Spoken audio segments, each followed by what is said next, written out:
Hello all, John Adkison again, doing another interview on the topic of the docu-series is going to be called Circumcision Harms.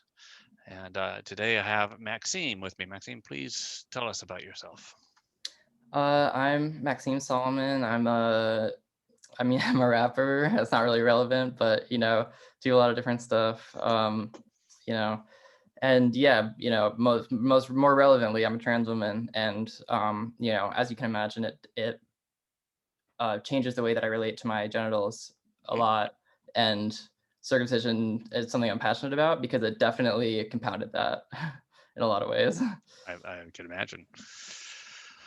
Yeah, it intersects comes up with this quite a bit, and I think that learning more about intersex has helped me understand more about trans situations. I Right. even came across one story where one person considered themselves trans, and then later on found out that they went through an intersex surgery, and it just all of a sudden made sense why they were trans. Right. I've heard So a lot of stories like that from different intersex people that I know.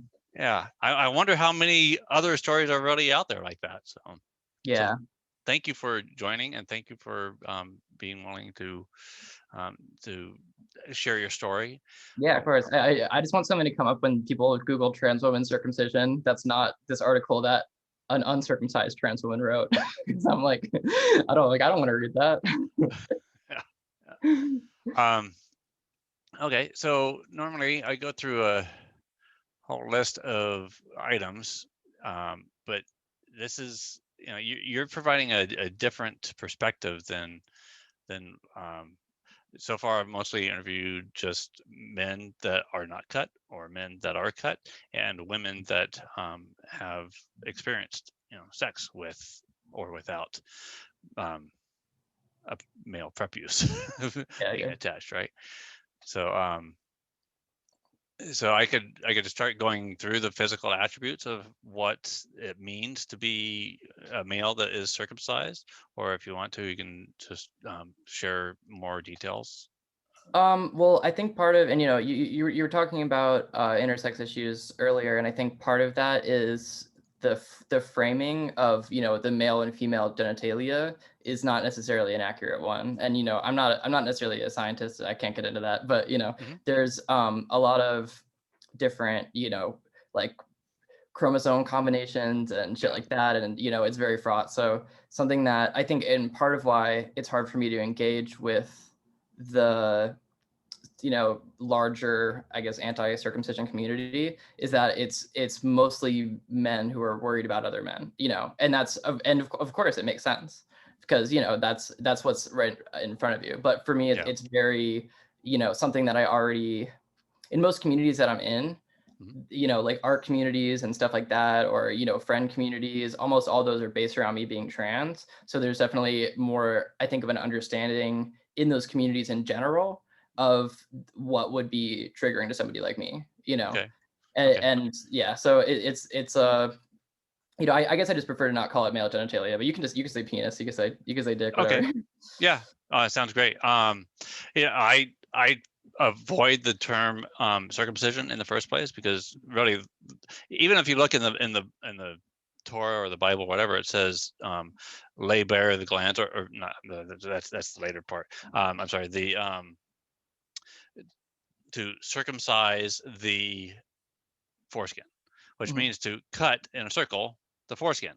It's just been labeled one term, circumcision, and it's been adopted as a euphemism that's gone forward. And I Right. don't, and I avoid the term anti-circumcision because for a lot of people, that's just like, okay, I'm just going to shut you out right now because that's you're against something that is good to me, Yeah, right? right. So I use terms like genital autonomy, General or autonomy. I say pro genital autonomy, and when like if you were to go to Genital Autonomy America, the first page right away it talks about genital autonomy, and it's not sexist. It's not about males. It's not just about females. It's about the entire.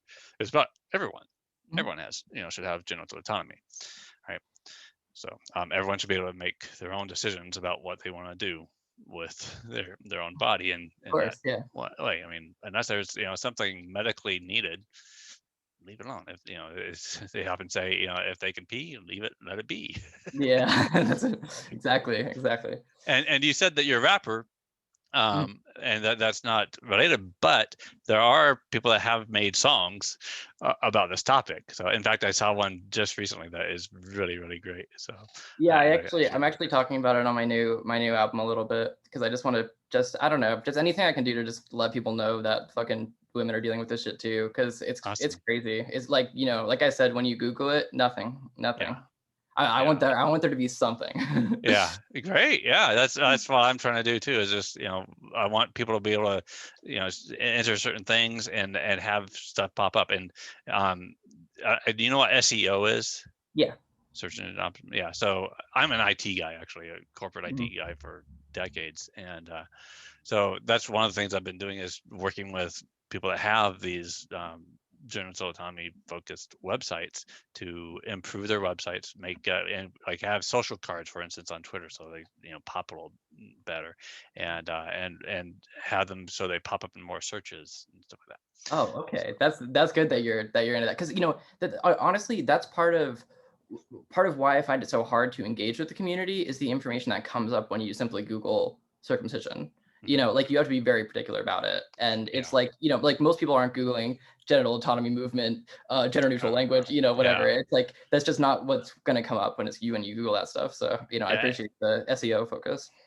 And a lot of times people search benefits of circumcision. It's like, well, if you just type that in, that's probably what you're going to get. You're not going to get the rest of the stuff. You're not going to get the whole Yeah, story.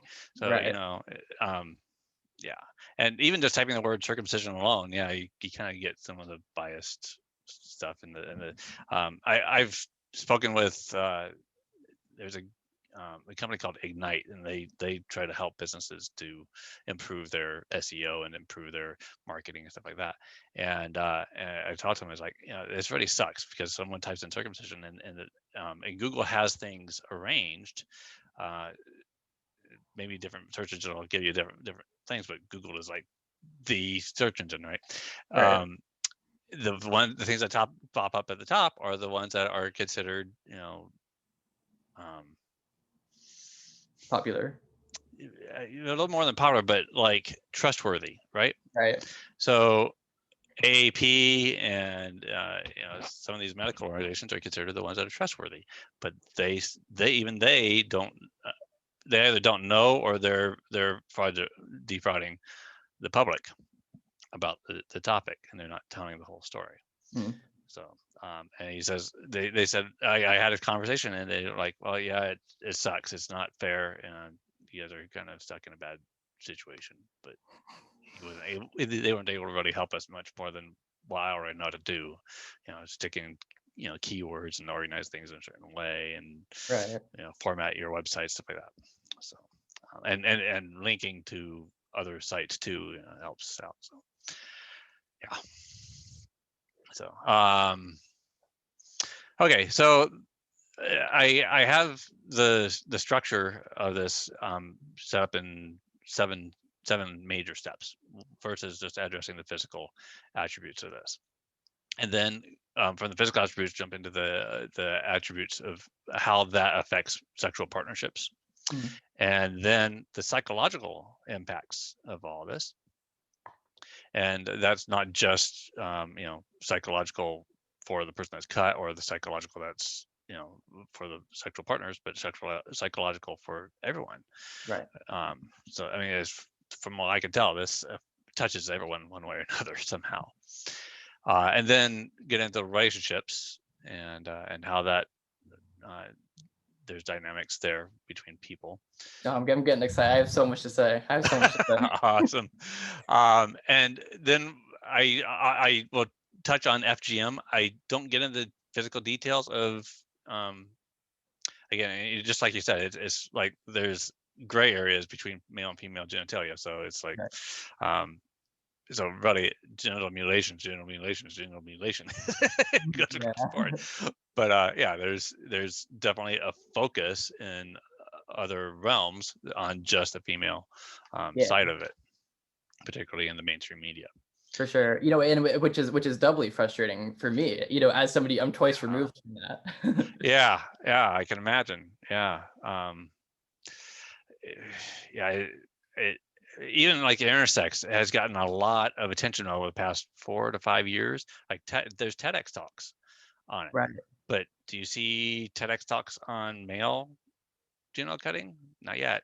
I haven't seen Yeah, one. it's something that's really like, I don't know. I that and, you know, and that to me is why I think it could benefit even from being more associated with the trans movement, because the trans movement is about bodily autonomy in general, you know, and genital autonomy. I mean, you know, of course, like the intersex stuff is a massive part of trans issues in general. So Yeah. it's, I think it's just putting it in the same basket, which it is, like, Hmm. you know, it really helps with that. Yeah, we often talk about the pride parades and stuff like that, and some people don't like the genital autonomy people in that. And it's like, well, this is all about self-determination. I hate the ones that are like, save our boys, save our boys, save our boys. That phrase makes me go fucking insane when I hear that. Can I Right. swear? Yeah. No, absolutely. I don't think as long as YouTube isn't gonna flag the video, I don't have any problem with swearing. And you'll probably catch me doing it too. So especially when I get wound up on this topic. So, and then the sixth item is about social productivity and how that could be improved. How productivity in the world could be very different if all this stuff wasn't happening. And then the very last is about forced retraction, and again, that's specific to the male penis. Mhm. So, You just so say what's that? you just say the penis. Yeah. Did I not say penis? You said the male penis. Yeah. Okay. Okay. So the physical attributes. So supposedly I'm not trying to pick on Jews here, and I don't intend to be anti-Semitic, but the the original cutting only involved cutting off the part that hung past the glands, right? Right. So this is my mock penis, and it's my tool to show how things are supposed to work Mhm. when things are left alone. Or in this case, if it's things all down like this is how it typically looks these days if it's been preputially amputated or circumcised. But the old style circumcision left a lot of left the glands Right. covered, and you can look into the Jewish text and find lay bare the glands. They changed things. Um, so this was used to be it was called the acropostion, the part that would hang off the end, and that's all they would remove. Right. Um, but they decided to start removing more because Jewish men wanted to. They had issues with being around Romans who thought that being intact was beautiful and great and all that stuff. Right. So, so they would do what we're doing even these days. Supposedly hundreds of thousands of men are doing restoration, where they try to Right. put Yeah, I'm waste doing on and all restoration that. as well. Yeah. And I don't know why we had to do this study, but there was a study done to identify that, yeah, this is sensitive skin, right? Right. Yeah, Um, like like no shit. yeah, it's like, why can't you just ask some intact men and they just say Literally. yes? But I've found that there's quite a bit of work being done to somehow document and prove that certain things are going on. Um, that it's like, well, yeah, no, duh, we know this. But yeah, no, duh, this is sensitive skin. Um, but they went and did the Sorrells study and did light touch sensitivity and found out, yeah, it's very sensitive skin. And whereas some people, and I have to admit, I even figured that it was probably the same, that it's just a flap of extra skin that's useless and probably didn't feel like anything or anything like that. Right. This was all the way up to age 35 before where I became a father, and it never occurred to me to even think about it or ask about it, research it. It didn't come up in high school sex ed or anything like that. And I'm pretty sure the sex ed, books only showed a penis that looked like that, right? Right. It didn't have the prepuce in place. It's kind of sad. I don't know why they did that, but or who was writing the books. Yeah, it's more like it. Yeah. So that was almost 16 years ago, and led me to doing this now. So as I go through these things and I pause in between, if you have anything you'd like to say about what I just covered, please feel free to chime in. Oh yeah, well, I was going to mention, it's interesting that for you it was something that happened sort of like, well, I'm 22, so I consider that later in your life, but that obviously in the grand scheme of things, it's not that old. But like, because as soon as I knew what circumcision was, and not just the word circumcision, but as soon as I knew what actually was involved, and that I was myself, preputially amputated. Preputially amputated. Yeah. Like I was, well, obviously intersects a lot with trans stuff, so I guess it would be relevant to talk about that stuff. I wasn't aware of the fact that I was trans necessarily until I was about like 16, and I came out as non-binary. And then I'm still basically non-binary, but people treat you a lot better if you call yourself a woman and do all the women things. So I've been doing all the women stuff. So I use she, her. But yeah, basically up until that point, it was the main point of contention that I had with my genitals was being preputially amputated. And it was something that it immediately felt wrong. Like the second that I heard about circumcision existing, was I was like, that's weird. Like that, it doesn't, I mean, like I've felt pretty strongly about a lot of different stuff like that from a young age. Like the second I heard about trans stuff, I was like, yeah, stop fucking with trans people. Like, I'll leave them alone. Like, it's stuff that just makes sense to me. And I was, even before I knew that it happened to me, I felt really strongly for people that it had happened to. And I thought, so what I thought it was for the longest time was the actual glands itself, not necessarily being cut off, but almost shaved down or something. And then I thought that's where that shape came from, right? Okay. And so I was like, oh, that's so horrible. I was like, I feel so bad for people that had that happen. Holy fuck, like that's terrible. And then I was like, I remember my friend came into school and was like, I'm circumcised, like, because I'm Jewish. And I'm like, shit, I'm Jewish. Like, am I circumcised? Like, and so I like, looked up, Googled what does circumcision look like? Yeah, I'm circumcised.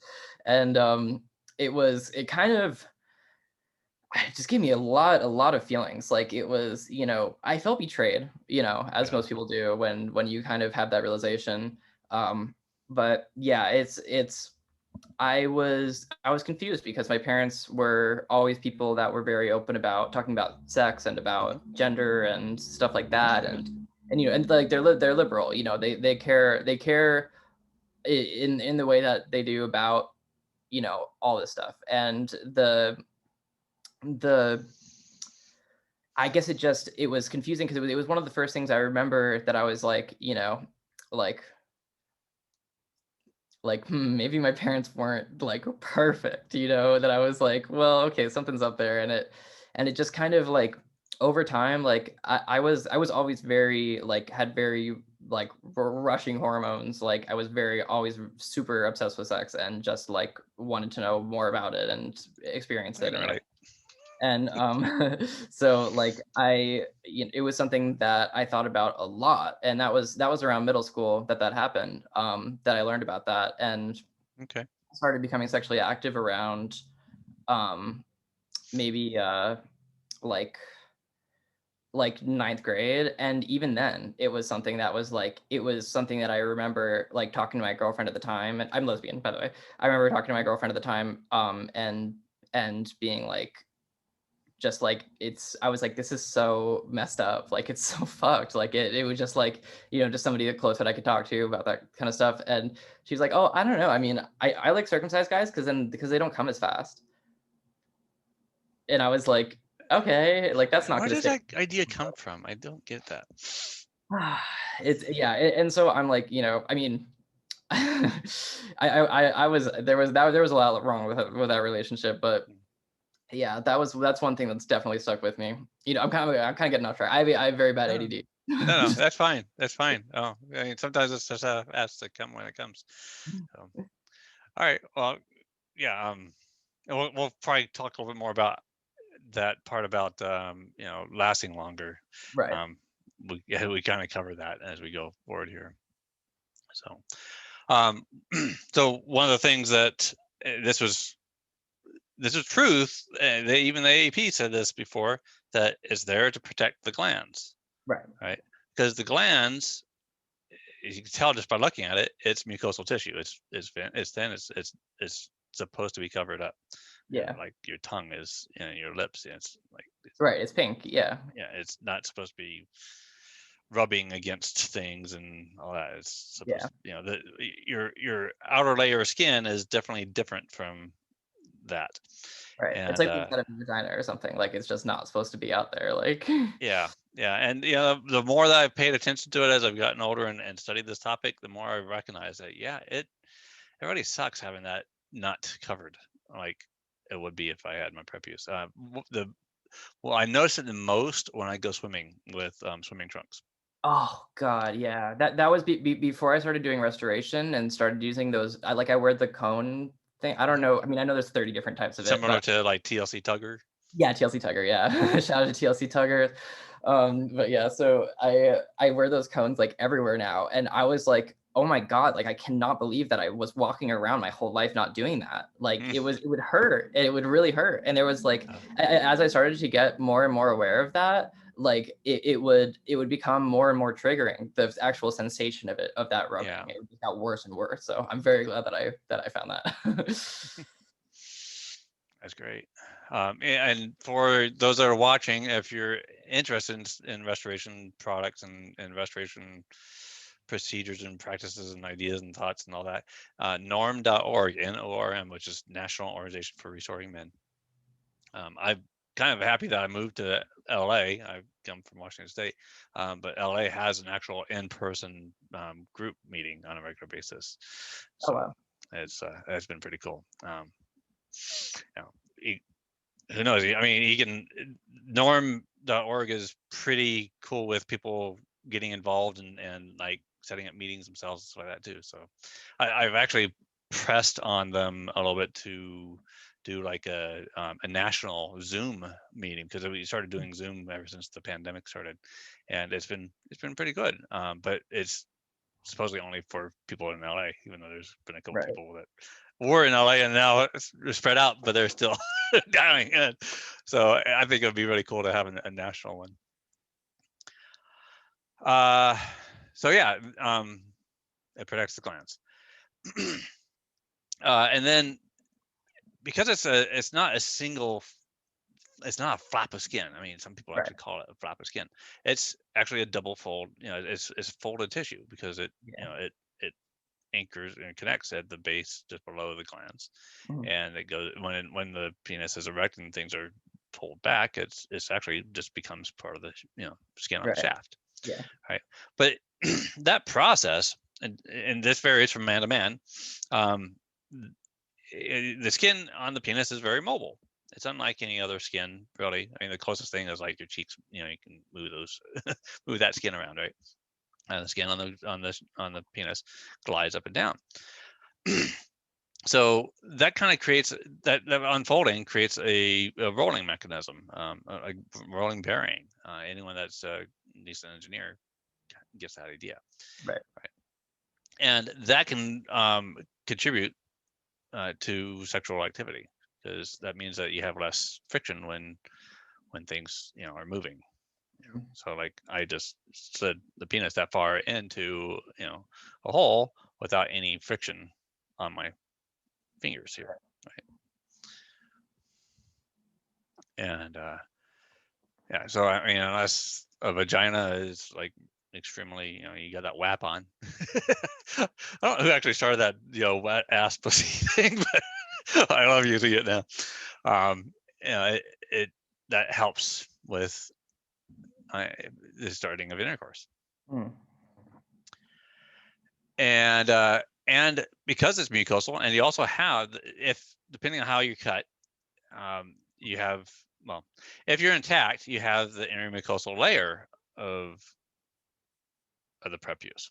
Right. Mhm. So when you pull it down, you actually see, two colors of skin. You have Right. the shaft skin, the outer layer, and then you have the inner layer. And just like the inside of your mouth or inside of your other mucosal body parts, this is all lubricated. Right. There's actually glands there that create the secretions that lubricate things. Right. So I mean, that when I found that out, I was truly pissed. It's like, Yeah. you mean that I would like have something similar to a vagina on my penis? That Bro, would just be so forget awesome. it. Look at me. Look at Yeah. me. Forget it. Yeah. And depending on how you're cut, and since you're Jewish, your cut might. I'm assuming that you were cut with like a barzel. Yes, I believe so. I have a pretty generous amputation though. So I have my frenulum and stuff intact, thankfully. Your frenulum is intact. Yeah. Yeah. Okay. Yeah. I'm pretty sure I was cut with a Mogen clamp, which is very similar. The only difference is, when they Jewish barzel, they just slide across and they cut, right? Mhm. The Mogen clamp, they slide across and they clamp on the end to Mhm. make it tight. And the thought about that is that it makes the blood coagulate and it reduces chances of bleeding, right? Mhm. After the cut is done and all that. So with that kind of cut versus like a Bell method, like the Gomco clamp or the Plastibell, that ends up leaving your intermucosal area, right? Mhm. And leaves, this kind of represents the frenulum there.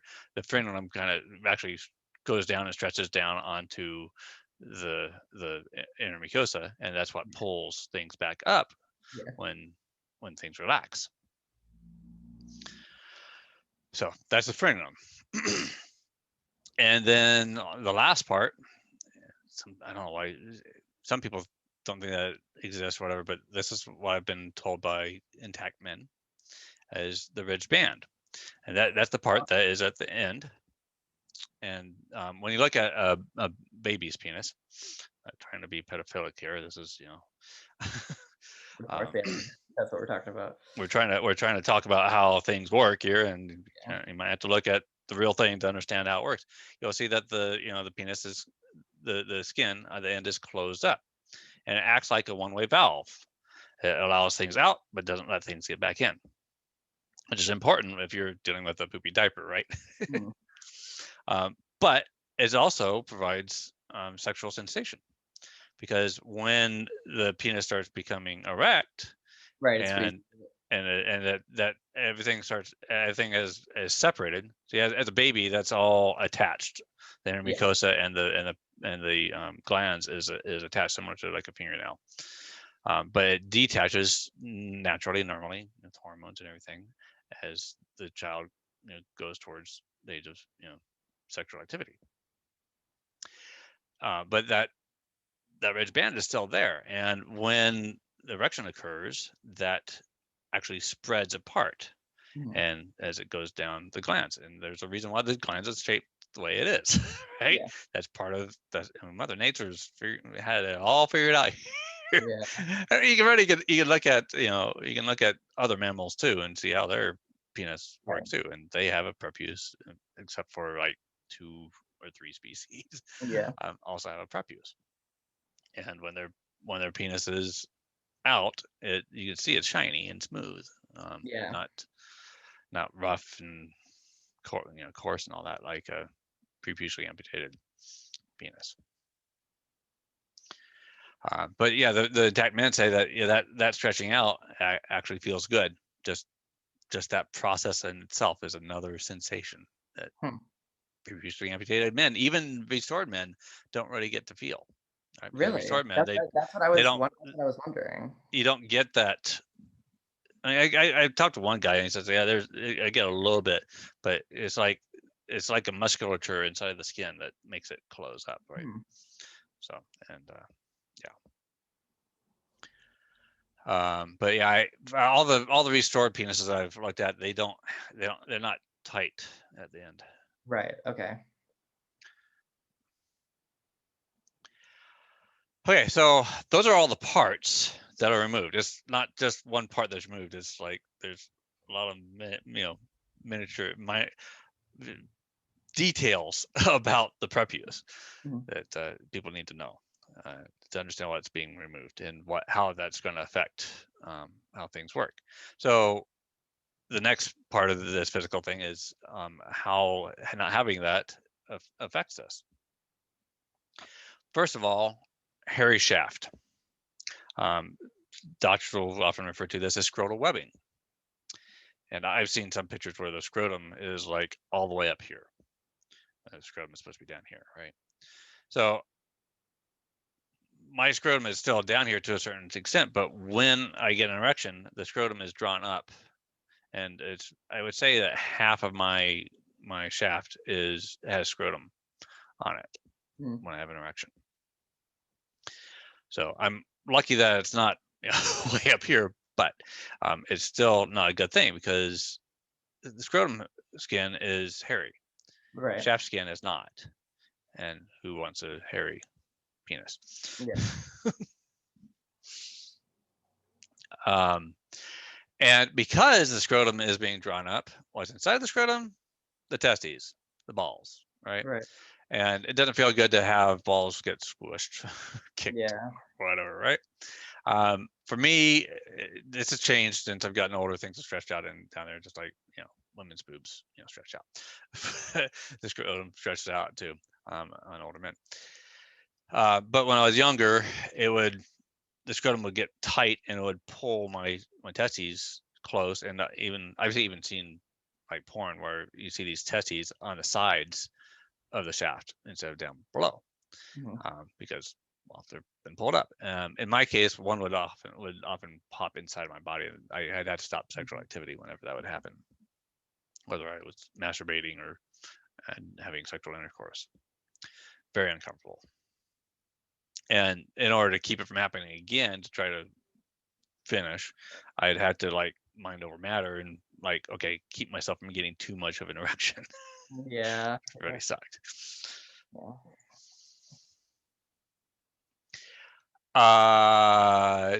Pelvic floor. So the testes, are being drawn up from down below, right? On the other side, the top of the penis. So this is, the frenulum, bottom of the penis. It goes to the bottom of your stomach, right? So for me, it still happens to. I've stretched things out a little bit, but when my penis would go erect, because I don't have enough skin here to go out there with it, and I don't have the prepuce to unfold down onto my shaft, my penis curves, right? Because the skin is so tight here, it makes it go up toward my body. And when a man has an erection, or anyone, if anyone has an erection, thank you for correcting me on that. You don't want to bend things, right? Of course, right? Even men have penises have been broken. You can look this up. You can break a penis. Yeah. And what happens is the corpus cavernosum inside breaks, and it's supposed to be filled with blood, right? Well, if it's filled with blood, then you start internal bleeding. Right. Luckily, I haven't had that happen yet, but bending it like this does not feel good. What feels even worse, though, is when this happens. Right. Because when I've had sexual partners that would want to do certain things, like they did with other partners that were probably more intact or had more skin to work with, would do things that would straighten out the penis, make it go out away from my body instead of up towards my stomach. So then I'd kind of like get a double jointed thing, and I'd have to like, no, I can't go that far. So type of thing. Meatal stenosis is something that is very common for preputially amputated penises. That's where the meatus, the part where the urine comes out, and the sperm and such comes out, narrows, and it narrows because the body tries to heal itself. Oh yeah. Right. Yeah, mine got a little flap over it. Really? Yeah. Yeah. Well, it's yeah. Wow.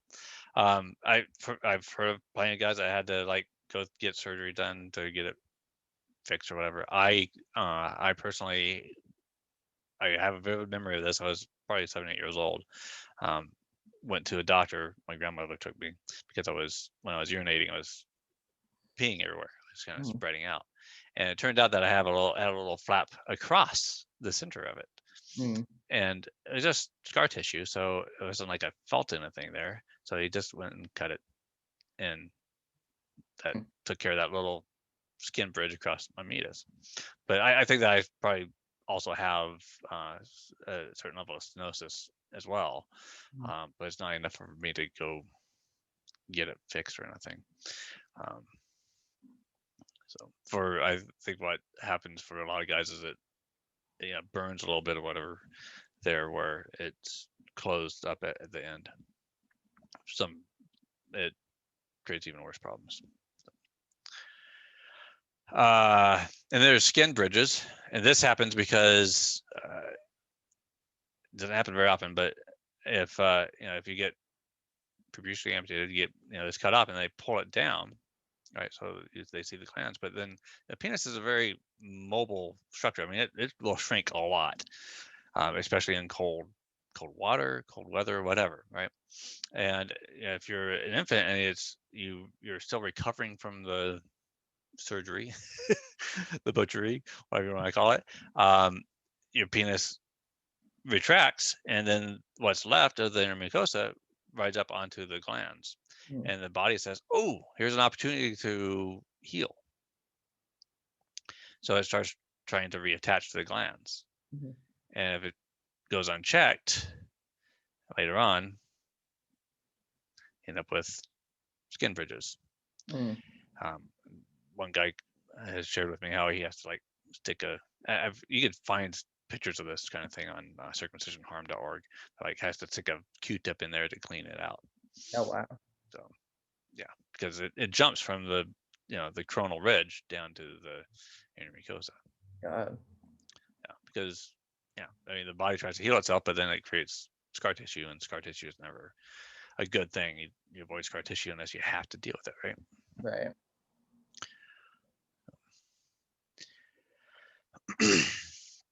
Now, some believe that that's correct. Will lead to erectile dysfunction at a certain point in life. I've even heard stories of guys getting it in their 20s because they don't feel as much as I believe they should feel.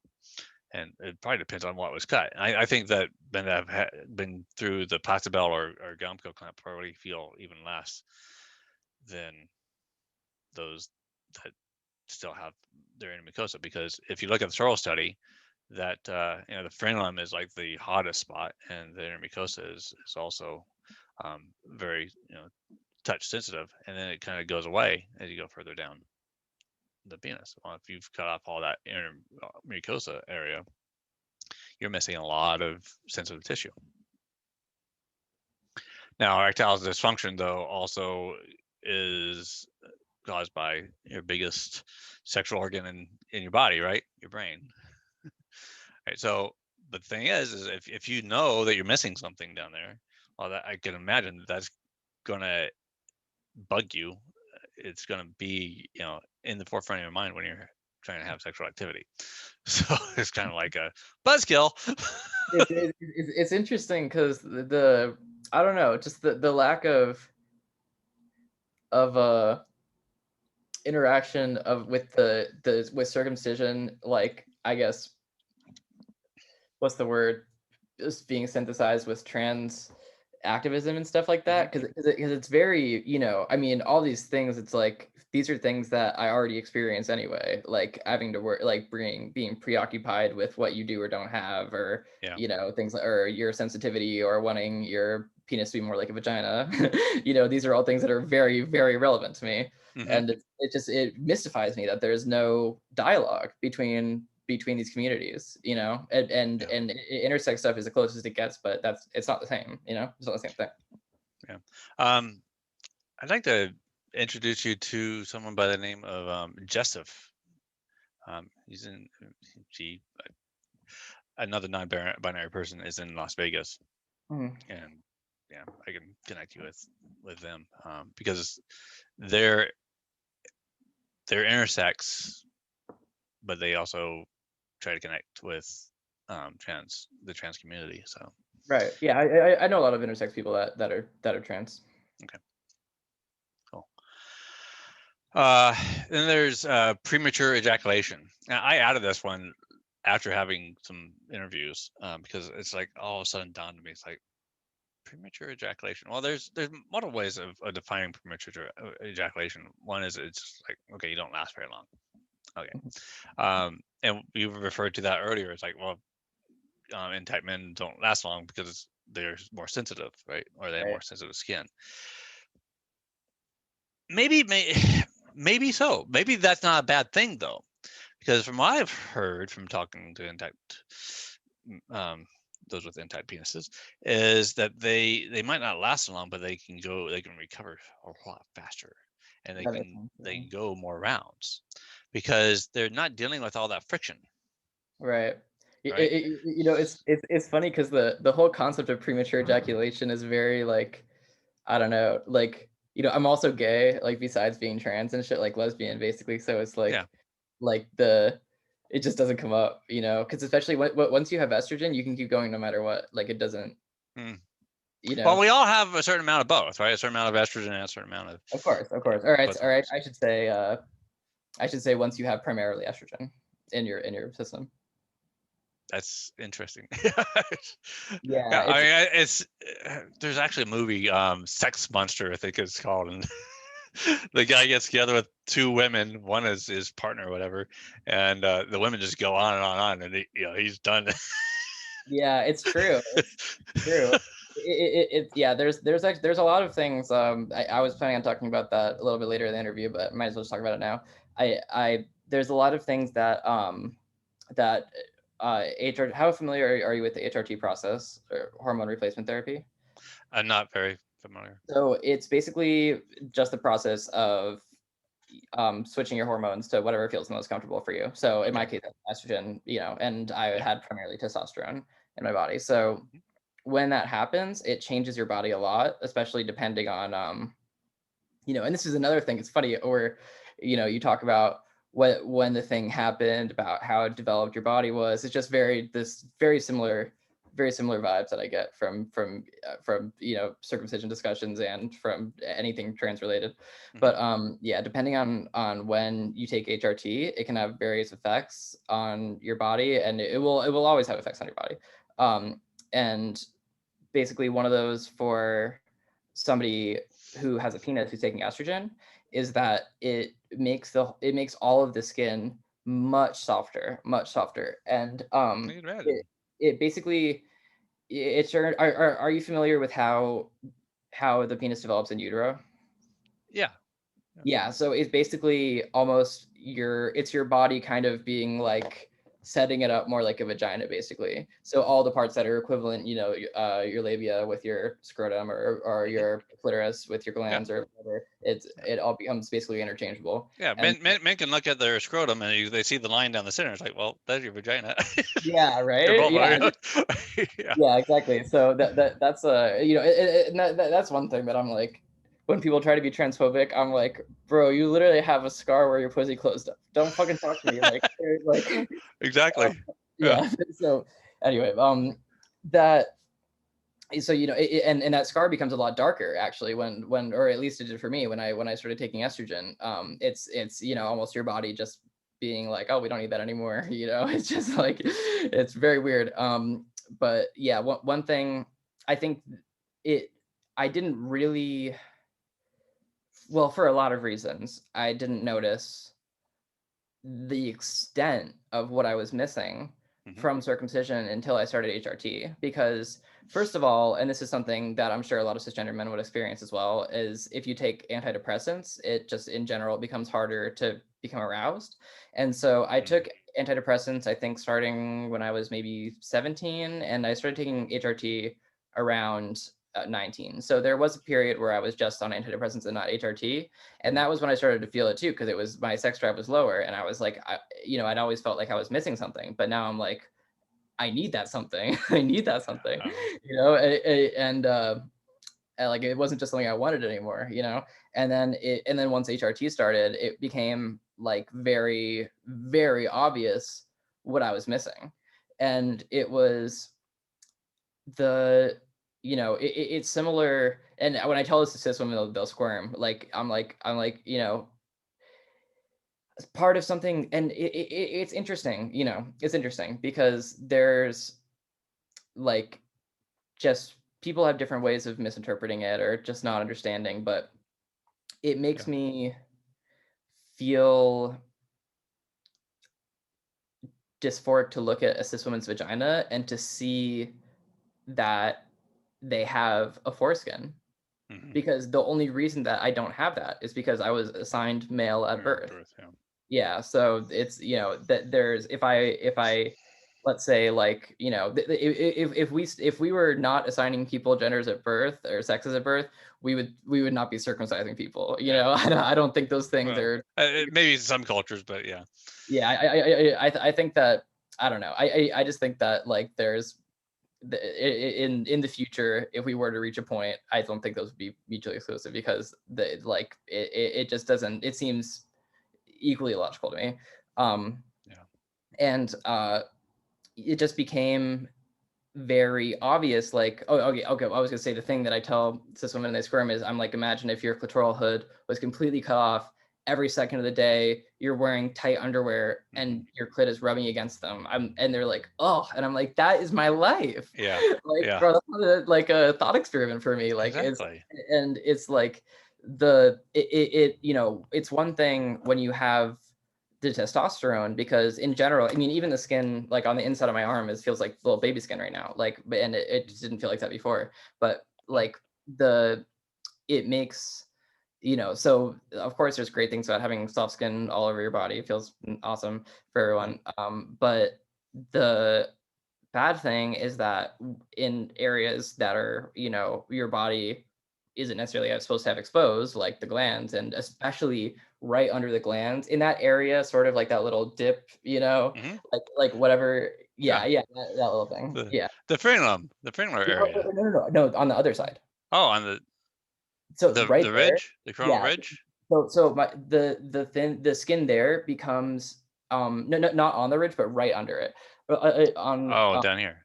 Yeah, that skin, because it's incredibly thin already, Hmm. and it becomes so, what's the word? It becomes so, like, soft. It becomes so soft that it tears incredibly easily. Oh, And it was interesting. and tearing. The first time I heard this, I was really scared of that happening.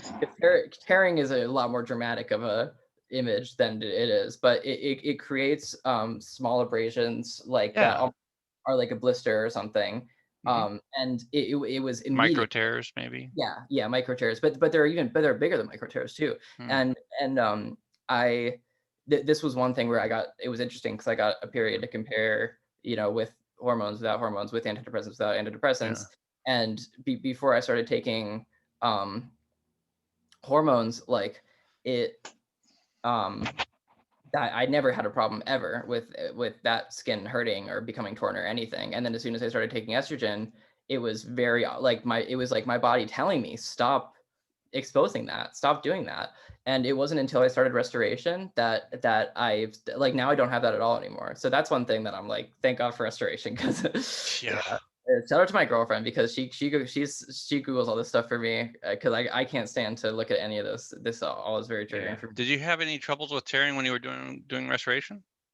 No, actually, it's sometimes it'll become a little bit sore, just because, like, especially if I'm doing like a lot of tugging. But the Yeah. yeah, honestly, once I got to the point I'm at right now is, like, I wish I had your little yarn thing. It's like, it's like, right, like, people say over the hump. It's like a thing on, like, restoration subreddits, but Oh, where it's okay. Like the skin is over the ridge. Yeah, like right over the ridge, Yeah, but just getting it over the ridge. yeah, so Yeah. that's what mine looks like soft right now, and so Okay. because of Lucky. that, oh yeah, I know. I didn't even realize I had a whole conversation with my girlfriend the other day. I was like, I realized I don't know. I was like, I've avoided this stuff so much. I don't know if I actually how good of a genital mutilation I got. So Yeah. and I was like, okay, I got a pretty good one. So that feels a little bit better. But yeah, as soon as I was able to get it up to that point, because I was right before there, like right under the rid a little bit back. So once I was able to get to that point, now I don't experience that tearing at all, which is Good. so, oh my god, which is so great. And Yeah. I always am telling other trans girls, I'm like, where are the cones? Where are the cones? You don't even need to buy the tugger, buy the cones, because that like will save your life. Huh. Um, but yeah, it's something that definitely gives me a lot of dysphoria, and I think part of it is not just because when I look at vaginas, they have a precipice or precipice, Prepuce. prepuce, Prepuce. precipice. But not just because they have that, but because I, that it's a very male thing to be circumcised. And the way that our culture um talks about it is very male Yeah. in terms of like you can't be serious about it or it's funny, like in the I was trying to get, but Yeah. It makes me sad, that yeah, people joke about this stuff. But I yeah, guess, and it makes people uncomfortable, so they have to joke about it. of course, yeah, and it's something like with trans stuff that I think trans stuff was able to move further from that because not all of us are men, and and the men for better for worse, usually for worse, are not very in touch with their emotions, and it's like there's not a way of talking to it about it in a societal way that's like satisfying to most Yeah. men, unless they're showing how little they care about it by joking about it or something. Mhm. So it's like almost all of my experiences with this have been so male oriented, and Yeah. so like not like like the trans community is very much like a community where I mean, those among us who care about this kind of stuff will try as much as we can to be accommodating about this stuff and to be understanding about different perspectives and things like that. But Mhm. I find that so many men, the most that they can do is even acknowledge this is happening to them. That it's like they can't even begin to understand that this would happen to people that aren't men, or that they can't even begin to talk about it in a way that's not just incredibly intense and brutal, or trying Yeah. to joke it off, or it has to be this like aggressive, like no, this is funny to me, this is funny to me, no, this is horrifying to me, Mhm. and it's very like not the way that I interact with things, Yeah. so it's definitely something that creates a lot of dysphoria. Hmm. I'm finding myself more and more tempted to go find a college or university where I can study sexology and have these conversations more, with more than just this, right? Yeah, right. More actual things to get more detailed about and talk about how things work and how things feel and how things yeah, the whole Yeah, all of it. So I just want to bridge that community to these communities because I see so much connection. There's and I really think it's just that there's I think the trans movement hasn't gotten far enough that people would even think to include us in specific things about penis owners. Like there's like unless it's a joke, or like unless it's mhm. like a gotcha, like she has a penis, Yeah. like then people don't really think about it. So it's yeah, it's something that I definitely am interested in. I was thinking about writing an article about. I don't even write, but I was thinking about writing an article about it just to fucking just put something out there. Put something. I'd read it. Put a blog up or something for sure. Yeah, I will Yeah, honestly. I'd find it interesting. I think I know of a lot of people that would probably also. So Yeah, I hope people watch this interview because I really want people to get the different perspective on it. yeah, yeah. No, I'm excited about this. So it's great. So I was talking about premature ejaculation, and the reason why I'm kind of it struck me and why I decided to add it to the list is because you look at the Sorrells study, and and I figured this out later myself. It's like, oh yeah, that really is a very sensitive spot. That's very, gets really heated up when having sex is the frenulum, right? Mm-hmm. Well, when you look at the prepuce rolling up and over, the frenulum is in there. It's being Mm-hmm. protected. It's not really rubbing against anything Right. until it gets inside of something, right? And Yeah. until this rolls back, and then there it is. It's getting rubbed. So it's like, well, do you want to ejaculate here, or do you want to ejaculate there? Yeah. Yeah. Right? You don't want your frenulum rubbing until it gets inside. Right. So Mother Nature had to figure it out. Interesting. Okay, and then the last physical impact is general botches, and there's a whole number of them. Botches. There's botches, yeah, and Tim Hammond, he's the guy that put together the Circumcision Harm website. He also did the Whose Body, Whose Rights documentary. He calls it standard of care. So, botches that are outside of the standard of care. As far as he and I are concerned, if it's done without a medical indication, it's a botch. Period. Yeah. They're all botched, or at least 99% of them are botched. But there's like bent penises, especially they get too tight on one side during an erection, because when they put on those clamps or bells, if they don't put it on perfectly straight and Right, they don't give perfect, a fuck sometimes. I've seen some pictures that I'm like, oh my god, like they just did not care that day. Like, yeah. I saw it again today. Brother K shared it. I was like, oh my gosh.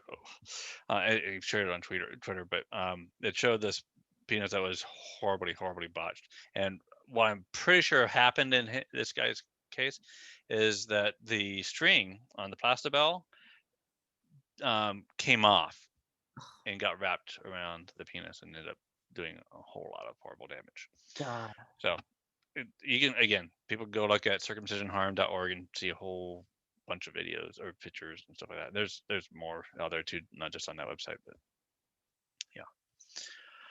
So that's all the physical attributes. Do you have any other physical attributes that I haven't covered?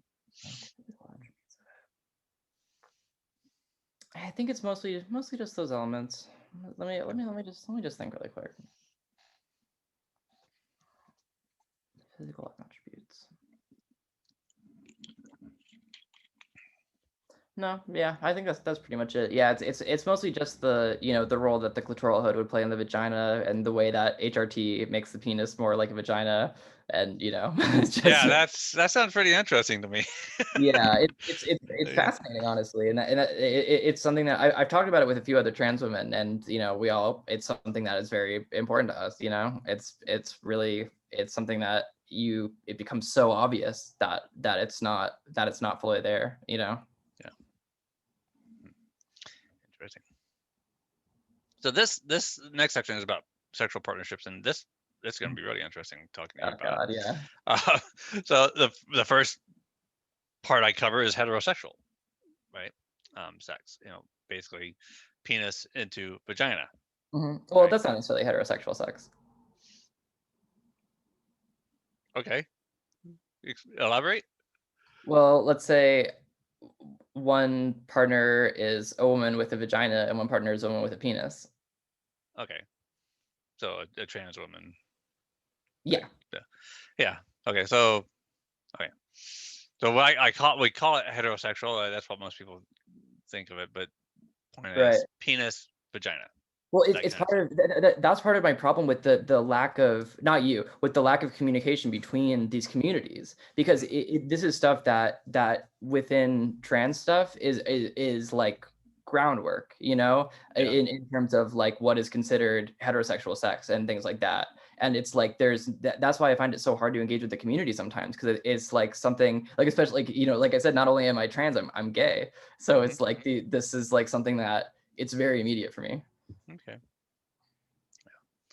Well, I mean, if you're dealing, I did another video. I don't know, you might you might have seen it, or you can find it on my YouTube channel. But what I did was I took my finger and said, well, try to stick your finger inside your fist. You can feel right away on both your finger and on your fist the friction, right? It's not easy to stick your finger inside your fist because you feel the friction right away. And then I took a little piece of double-sided tape and I took a finger from a glove and stuck it on my finger.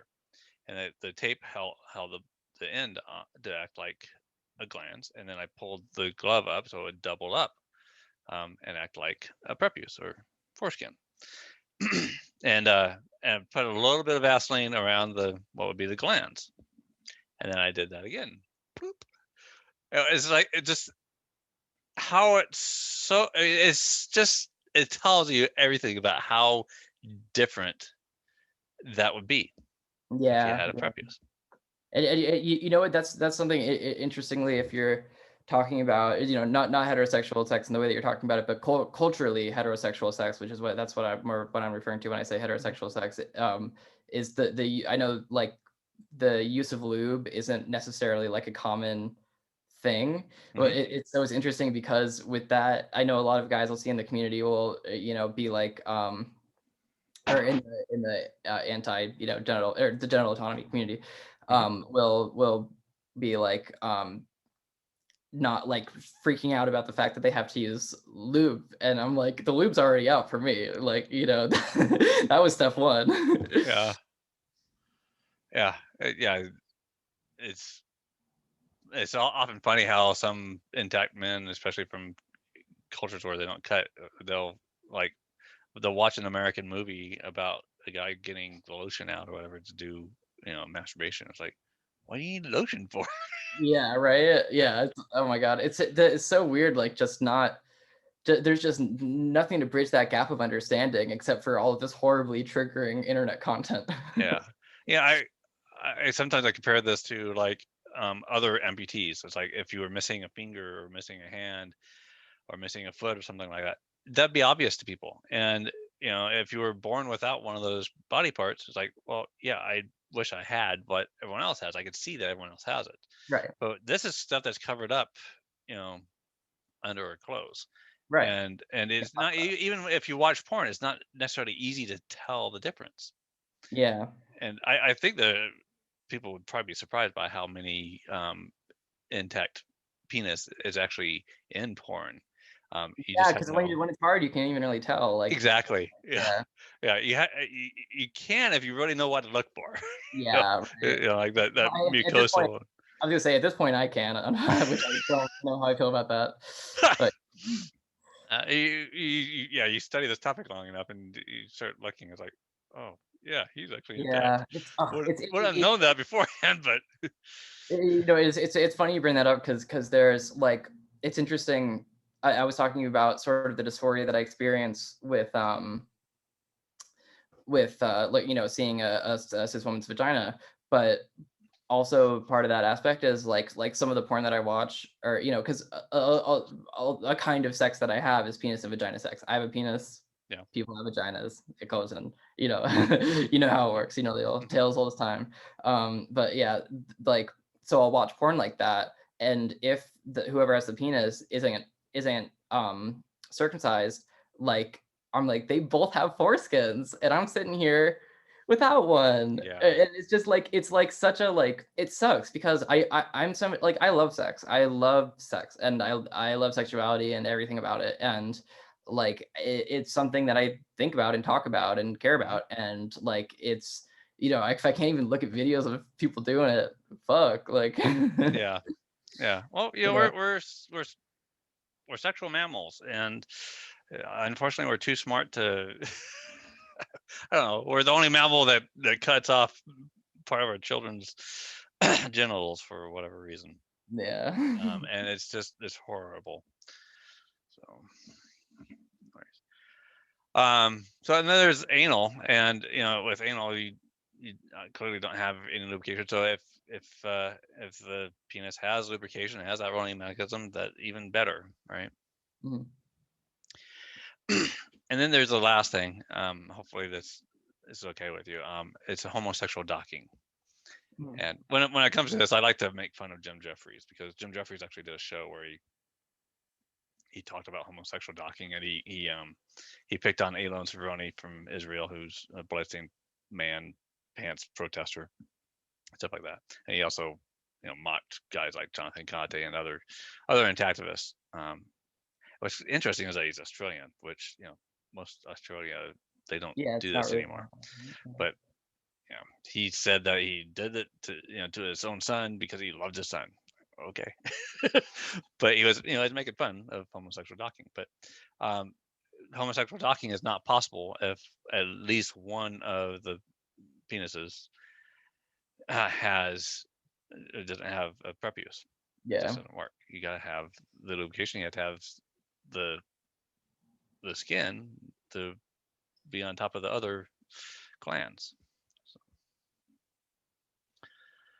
So moral of the story to parents is don't cut your child's genitals, because you have no idea whether they're going to end up trans or homosexual or what. They're going to want, they might decide that they'd like to have it, and the only option will be to do some restoration, which takes, for a lot of people, years, and for some just never works out. Yeah.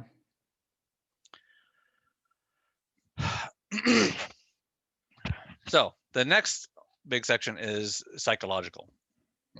Well, I kind of have a little sexual partnership, psychological stuff. A lot of my, trauma with this stuff, obviously there's the original trauma, of course, of the actual act itself. But then, like, over the course of my life, I mean, it's like with any trauma, you can become re-traumatized by the smallest things. And like certain comments that sexual partners have made, especially because, and this is part of my larger problem with, I guess, the cultural processing of it, being so male oriented, is like you're supposed to be able to say whatever you want about guys' genitals, and they're not supposed to care. You know what I mean? So when I was only with one of these partners when I even considered myself to be a man.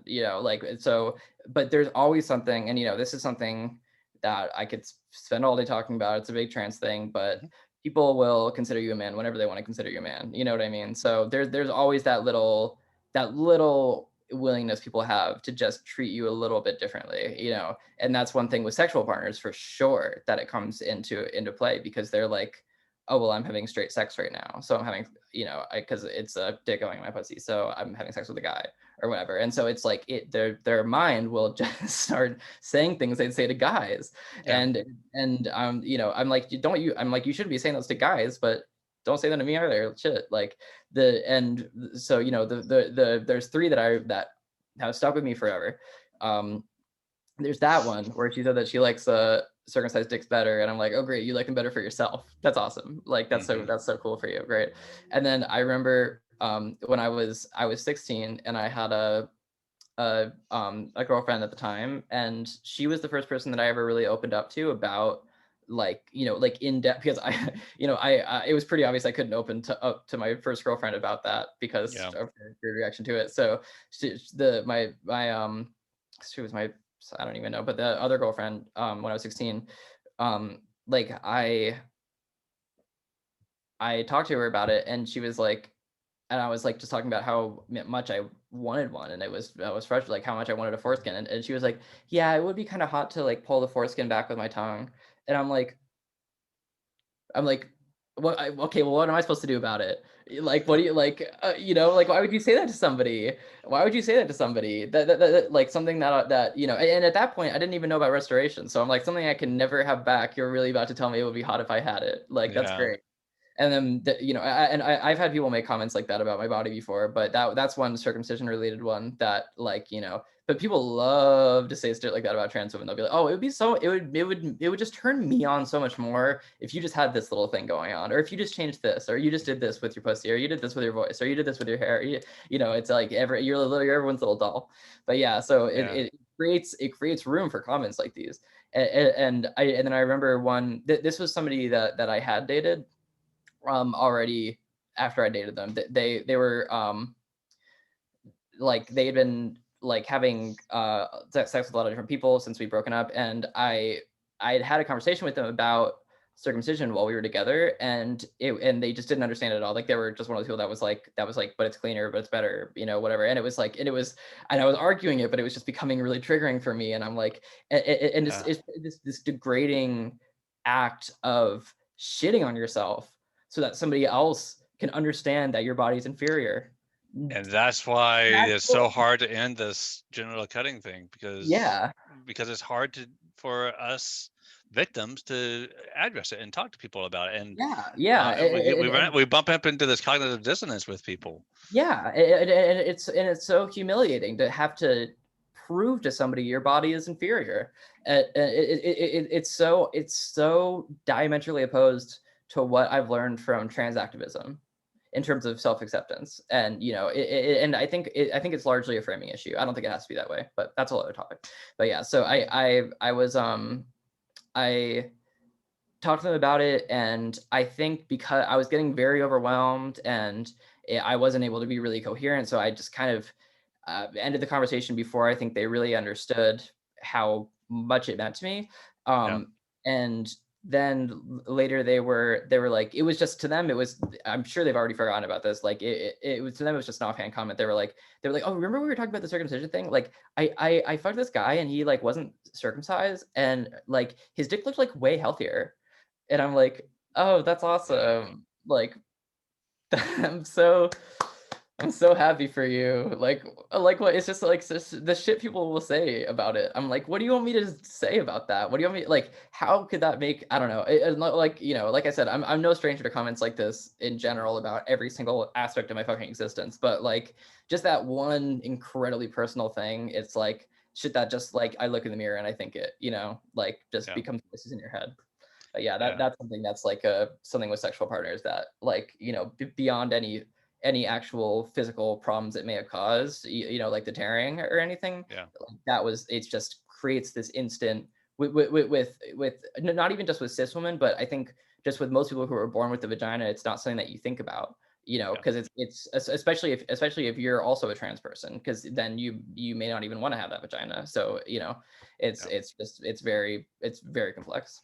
Yeah. So lack of empathy, it sounds like, from the people that you've talked to about it, Yeah. because they don't they don't understand why or how you're upset about the fact that you don't have it. Right. Yeah. I mean, like it's like going up to to an amputee and saying, I saw this guy over here, he has legs.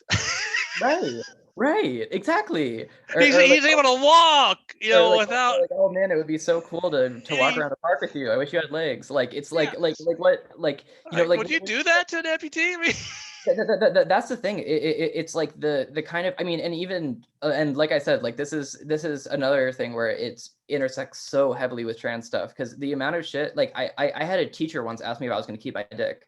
A teacher. You can't even ask that about circumcision. I couldn't ask him if he was circumcised. Like yeah, forget it. It's like people will just say the most out of pocket shit, and it's like, would you ask a cis woman like how long her labia is or something? Like there's like no one. Everyone knows that that's wrong. It's so I'm just like, think for 1 second. Like we need to stop this body shaming. It's just it's horrible. Have you ever heard of Jessica Pinn? no. Yeah, Jessica she wanted to get some, I guess, labiaplasty when she was 18. So she turns 18, she's able to make her own decisions, right? So she Right. goes and gets it. Well, the butcher ended up cutting off a lot more than she wanted, and she got pissed, and she learned later on that, well, the medical textbooks don't even have um, any information about the nervous system of the clitoris, and she's horribly impacted by what was done to her at 18. So she's been on a lifetime tirade to get those medical textbooks and other medical resources fixed to include more stuff. She's been doing a great job That's with that. awesome. But anyways, I wonder if I'd love to do an interview with her. As much as she hates me, but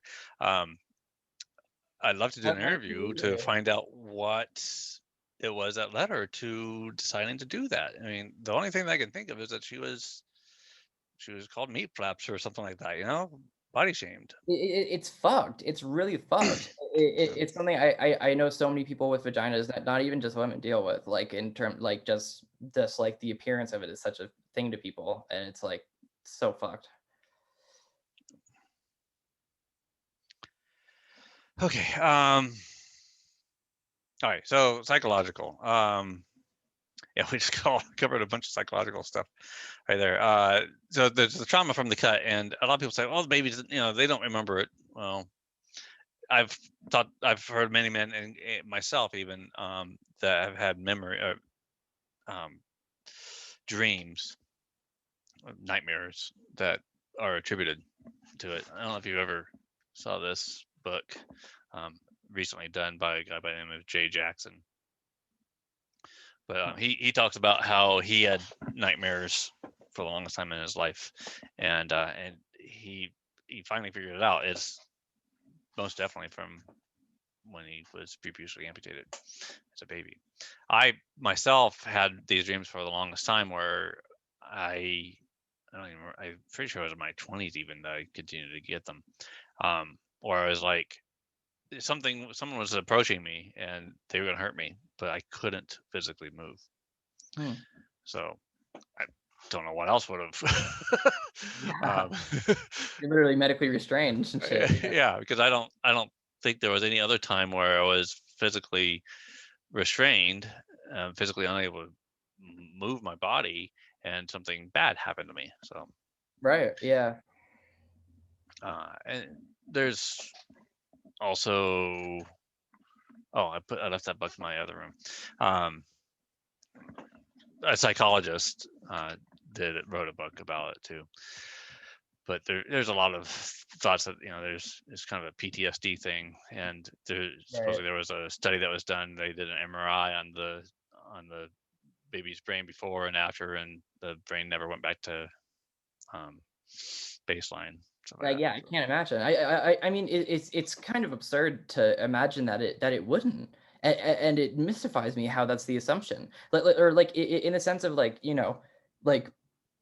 like we and like yet again with being trans, I'm so familiar with things like this, things we tell ourselves that are the exception to the rule, that are so normalized, mhm. and the and it like that, the uh freaking amputation is like that, because it's like, if someone's like, hey, I'm just gonna go like touch this baby's dick, everyone's like, don't do that. But then if somebody's like, oh, hey, I'm just gonna go touch this baby's dick to cut off part of it right after it got born, everyone's like, oh, okay.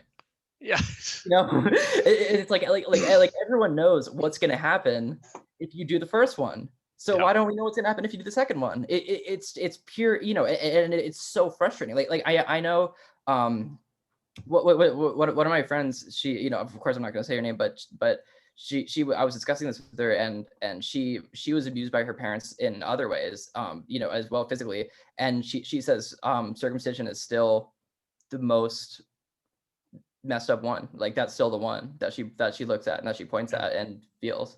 yeah, And like it's so frustrating. It's so frustrating. yeah. Rape victims get triggered when this is said, but some people say that this is worse than rape because Yeah. I've heard you a lot. physically had a body part removed. It's really hard it's so hard to talk with my parents about, because it's like they weren't really abusive parents or anything, and it's like I mean, they weren't. They weren't really, they weren't. And it's something where I'm like, I've talked about it with them, but it's like I don't know if I can ever get them to understand what it meant to me. I tweeted the other day, and I was like, I'm thinking about rapping about like circumcision on my next album, like, but I don't know, people might think it's a joke or just be mean to me or something. And like, and I was talking to my mom on the phone later in the day, and she follows my Twitter, and she was like, I think you should rap about circumcision, and I was like, I was like, Mom, stop. I was like, that one was not for you. That's like if I'm, if I tweeted like, oh, let me rap about like this guy who said this horrible thing to me. And the guy was like, oh my God, that would be awesome if you rapped about that. It's so Some hard people have done stuff like this on on TikTok. I've seen some, people make songs and stuff out of people making, mean comments, stuff like that. Yeah. It's awesome because it's like, it's a slapback. It's great. Yeah, and that's the thing is it's like almost in me rapping about this, it would be me claiming it as for something that happened to me and something that I get to talk about. And and it's like you already tried to claim it for yourself. You made it, you did it. You did it. You did that for you, girl. Like you did that so you didn't have to clean my little baby dick. Yeah. Gosh, yeah. And a lot of people think this jumps to the forced retraction thing, but cleaning baby dicks is like you don't retract it. You just clean what's seen. Anyways, so I've changed my own sons. 2 boys, 2 teenagers. I've changed their diapers. I've changed diapers of other boys that were preputially amputated, and my own boys were easier. Intact penis is easier to clean. It really is. It's already set up for you. Like, don't fuck around with nature. Like, that's one thing that it's like it almost bugs me that it's seen as so much of a joke when it's like people are, at the same time, me taking hormones, I'm messing with nature, or me, fucking doing anything trans related according to so many people, it's messing with nature. And then you can literally cut off what's supposed to be, God's design or whatever, and it's fine. It's just like it's mind melting. It's just nuts that people don't get this or don't see this quickly. And when it comes to parents, I'll bring this up in the relationships part here. So anyways, that's trauma from the cut. And then there's a trauma from the discoveries of the loss or the harm, right? And that's a big deal for me because it took me a dozen years before I decided, this is enough. I've got to speak out about this, even though it might mean losing friends or even affecting my my financial, job or whatever. I've got to speak out about this because otherwise I'm going to hate myself later on. So. But those dozen years, I went through lots of trauma, and I still go through a level of trauma about this whole topic. But just dealing with the trauma of realizing, that this would have been different, this would have been different, this would have been different, all those things I listed under the physical attributes. I didn't learn them all at one time. I learned one, and then being introverted, I went and processed it internally, and then I come back and learn another thing. That's what I was saying. The re-traumatization over and over and over, over and over. Yeah, and now is re-traumatizing every single time I deal with someone that has cognitive dissonance, and they defend genital cutting rituals of children, and that's what I call it anymore too. And I turn it back on them anymore. It's like you are actually defending a genital cutting ritual that's performed on children. And they're like, this isn't no freaking cult or whatever. I mean, this was a recent tweet. This isn't a cult. It's like, look at the history of this. You were indoctrinated into a cult that's been going on for thousands of years. Yeah, this weird fucking medical ideal of it that comes from before people had soap to clean their fucking dicks. I'm like, it doesn't like, it's become something that's about so much more than any medical thing. It's about, oh, I want my son to look like me, or whatever. It's like that's like something, I don't know. I mean, I don't want to trash my dad. I love my dad, but he's a very like hardcore atheist. And like we have, so when I say I'm Jewish, we have Jewish heritage in that sense. I'm not necessarily religious, but our family is one of circumcised people, and the decision, as far as I'm aware, I've talked to both my parents about how it went, and neither of them really want to take responsibility for it, understandably. But my mom told me a little bit more about it and said that it was kind of based upon just having me look like my dad. And like that in and of itself is, I mean, not only the Very dysphoria disturbing. about that, right? But then the aspect of who my dad specifically is. And he's somebody that he considers himself a skeptic, and he's incredibly um critical of things that are, like separation of church and state is all he cares about, and Mm, things like that. And it's good. frustrating. It's still something I haven't even really had been able to talk about with him. It's because I'm like, the maybe the greatest lapse of your judgment Yeah. in this thing that you care so much about hurt me more than almost anything else in my entire life. And Yeah. it's like I don't even know how to square that. So if we have separation of church and state, why the heck are we performing uh, ritual, genital cutting ritual on children in Right? military hospitals? That's where I was born. I was born in a Navy hospital. So Yeah, yeah. I mean, I was born in a hospital in the middle of Manhattan. It wasn't like some random hospital in Israel or something. It's like I just don't like. I just don't get it. I don't get it, and I don't get it in general, and I don't get it in regards to my dad. It's just something that, yeah, it's something that's really frustrating to me. so you explained early on about your trauma that you went through as you learned about this in middle school and as you went on in your life. Yeah, yeah. I think it's something that it's mostly like it's weird because it's almost like with trans stuff. Hmm. I've learned everything there is to learn about where I'm gonna go with that. Like it's so for that, so much of it is just the reflection of it in people's brains of how they deal with it themselves and how they process it and how they square it with their idea of nature and of what sex is and what gender is and all these things. And with and that's the way that I'm re-traumatized with that. But then with the circumcision thing, there is this process of learning that's so frustrating that it's like I don't want to learn it, because with learning the trans stuff, it's like I'm learning what I can do for myself, Hmm. and it's just like it feels like I'm learning what I have, I'm learning what's beautiful about me right now and what I can do to feel even better about myself, and like you could, I don't think that in itself is mutually exclusive with genital autonomy movements at all.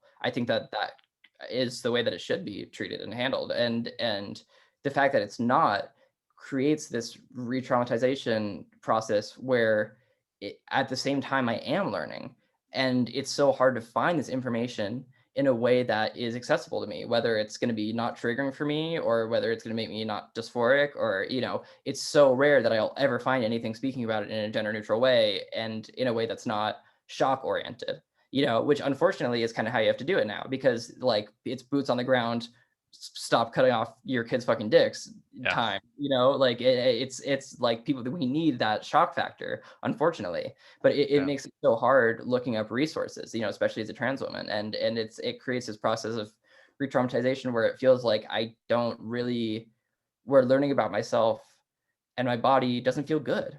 It doesn't feel good, and it was, I think it's just it's confusing because with trans stuff, I've pretty much squared anything that I can't get that a cis woman would have, and it's like, and there's so much more of a focus on you don't need those things, and I don't, and it's like I don't need to have like a cute little high voice or whatever. I don't need to have like a vagina that looks exactly like a cis woman's vagina, or Yeah.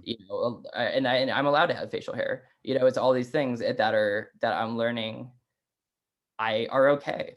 And it feels great. It feels so good. It feels nice to like know that I don't have to shave, Hmm. I don't have to do this or that. And then it's like with the circumcision, it's like learning all of these things I don't have that I do need. And it's so frustrating. It's so frustrating.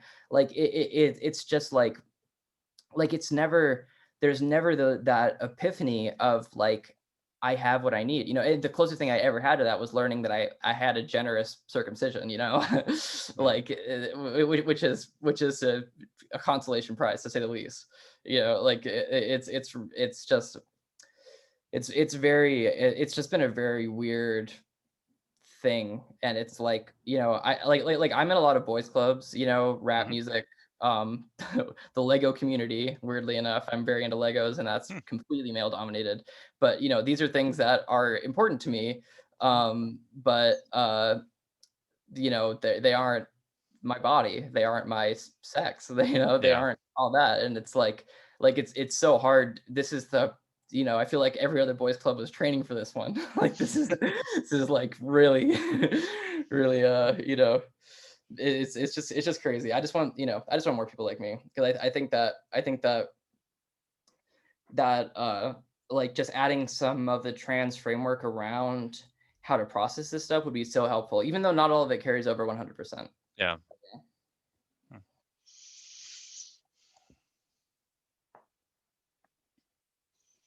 Okay, so that was trauma from discoveries of the loss or the harm. Mm, Um, the next thing is suicide. mm, There have been men. I haven't heard of any. I've heard that some trans people have committed ended their lives, right. but I don't know if they did so around the loss, due to circumcision, or Mm. it's other things, right? That's part of the thing, is like, if a trans person kills themselves, nobody is asking if it's because of their circumcision. It's Yeah, like this stuff just it slips people's minds, and it creates this illusion that it never happens. It's yeah. it's just but yeah, that's definitely like a huge, also something that's massive in the trans community. A huge issue is suicide, because of how people talk about our bodies and teach us to feel about them. So I mean, with trans, you have body dysmorphia in the first place, right? Or dysphoria, yeah. Uh, Dysphoria. I said dysmorphia. Okay, sorry, dysphoria. Yes, but then you also have the relationship to society, and that can be traumatizing and difficult to deal with, right? Yeah.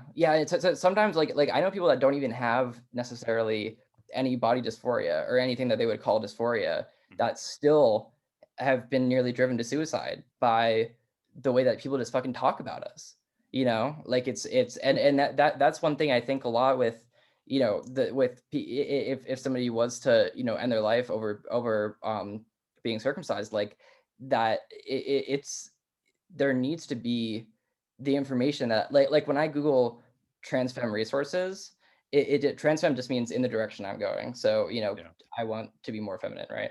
Mhm. So like when I Googled that in 2013, it looked about like it looks right now when you Google like circumcision resources, right? Where it's like you'll see stuff, but it's very like it's not very accessible. Like it's for people that really are passionate about this stuff, Yeah. and like you already kind of have to know what you're looking for.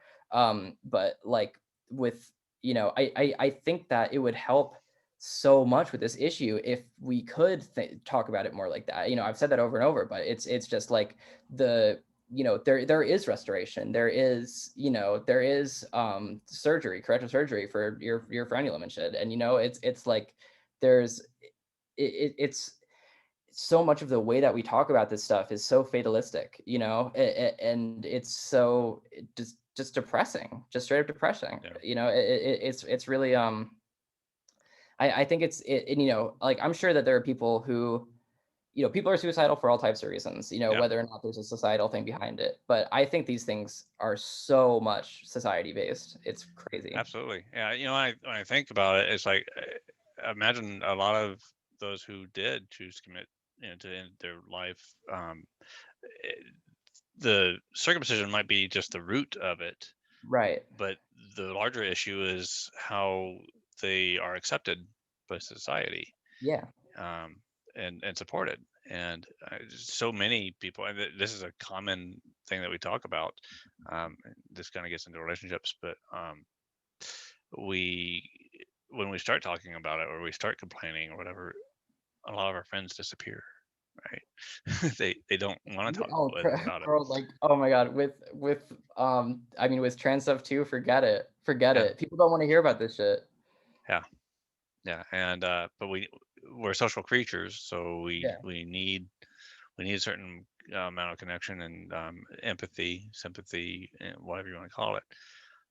So if we're not getting that, or if we're being, you know, pushed out of the clan or whatever, it's yeah. I guess to a certain extent, that's why the intactivists or, you know, genital autonomy community gets together and shares stories and supports each other, because it's kind of like a different family of sorts, Yeah. right?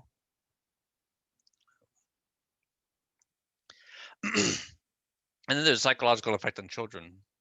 You were a child yourself when you started. I don't know where you want to draw the line at child versus adult, but it seems like you were a child yourself when you started learning about how what was done to your body and how that's impacting your body and what you're Right. missing and all that. Yeah, I absolutely was. Yeah. I even think about my own children, though they're teenagers, but you know, they clearly see that both Jennifer and I talk about this a lot, and that we speak out to try to protect other children a lot, and that means that they see on a regular basis how there's this issue in the world, um, that we're trying to address, and it's not being addressed easily. It's not being dealt with quickly, and it's kind of a dark thing about our world. Yeah. And I've been comparing this to Greta Thunberg lately. Mm. Greta, according to her dad, I read a story from her dad when she started learning about the problems in the world, particularly about, you know, global warming or global change or whatever, you know, and the weather and all that.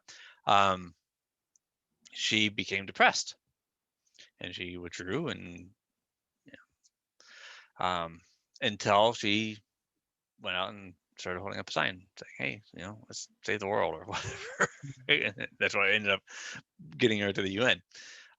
So yeah, it's like, well, I don't want to, overprotect my children. Um, but I am concerned about that psychological impact to them. And then there's the medical professionals that are psychologically impacted. There are many medical professionals. In fact, I got a new doctor for my kids yesterday, and my oldest was actually wearing the "Your Whole Baby" shirt that said, you know, "Boys are born perfect too." And it's like, yes, the doctor agreed. It's like, Yeah. yay. Um, so I regularly hear about medical professionals that have difficulties working in environments where they do this to boys, or even um, other, you know, genital normalization surgeries Right. too. Yeah, and Yeah. they have a problem with that. Like, yeah, they probably go home not feeling good about what Cutting went off on at little work, baby genitals. Yeah. whether they are directly involved with it or not.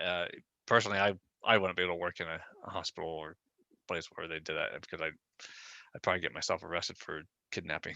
I was gonna say I would do some crazy shit. Yeah, yeah, I would not be able to trust myself. And there's the parent side of it, and even though my wife and I didn't choose to have this done to our sons, it's still just the thought of the fact that I was going to let it happen just makes me sick to my stomach. It just, oh, um, Yeah, it's crazy, and it's part of what just that discussion that I have with my parents that's kind of ongoing about this of like that's how at least I'm not I talk about it more with my mom. I don't really want to talk about it with my dad because he's circumcised too. Shit, it's like I don't I don't want to lay all that on him, but I talk about it with my mom a lot, and like like she feels that, and it's like you know like I have a lot of feelings about her circumcising me in the first place, but like goddamn, like that's your kids, and like even I remember like I've one tattoo on my whole body that she went with me to get, and even after she was worried about it because it was like it hurt her baby, yeah, and it's like it's just like yeah, from the parenthood angle, like yeah, that's just it's so I think also it's just very, whether you did it or not, it really gives you whiplash the speed at which you can make that decision and the lack Hmm. of information that you have access to make that decision. Yeah. Like just, I mean, at least the way that my mom tells it, it was basically, they were like, you want your kid circumcised? And they were like, Yes or no. That's all yeah, they. like, Yeah. sure, I guess, yeah, I guess And her dad's that circumcised, was the case with Jennifer's OB. yeah, right? It's just, you And just do it, and okay. she kind of pried, a little bit, for information, but he didn't offer any. Yeah, it's it's really it's really intense. Yeah. Yeah. So, I understand the parent side of it too. I don't hold my parents all that accountable to it, because I mean, back then, like 95% or something like that were being cut. It was just a Of very course. normal thing to be done. I don't even know if they signed a consent form. It was probably just done, just like Yeah, deleting the right. umbilical cord.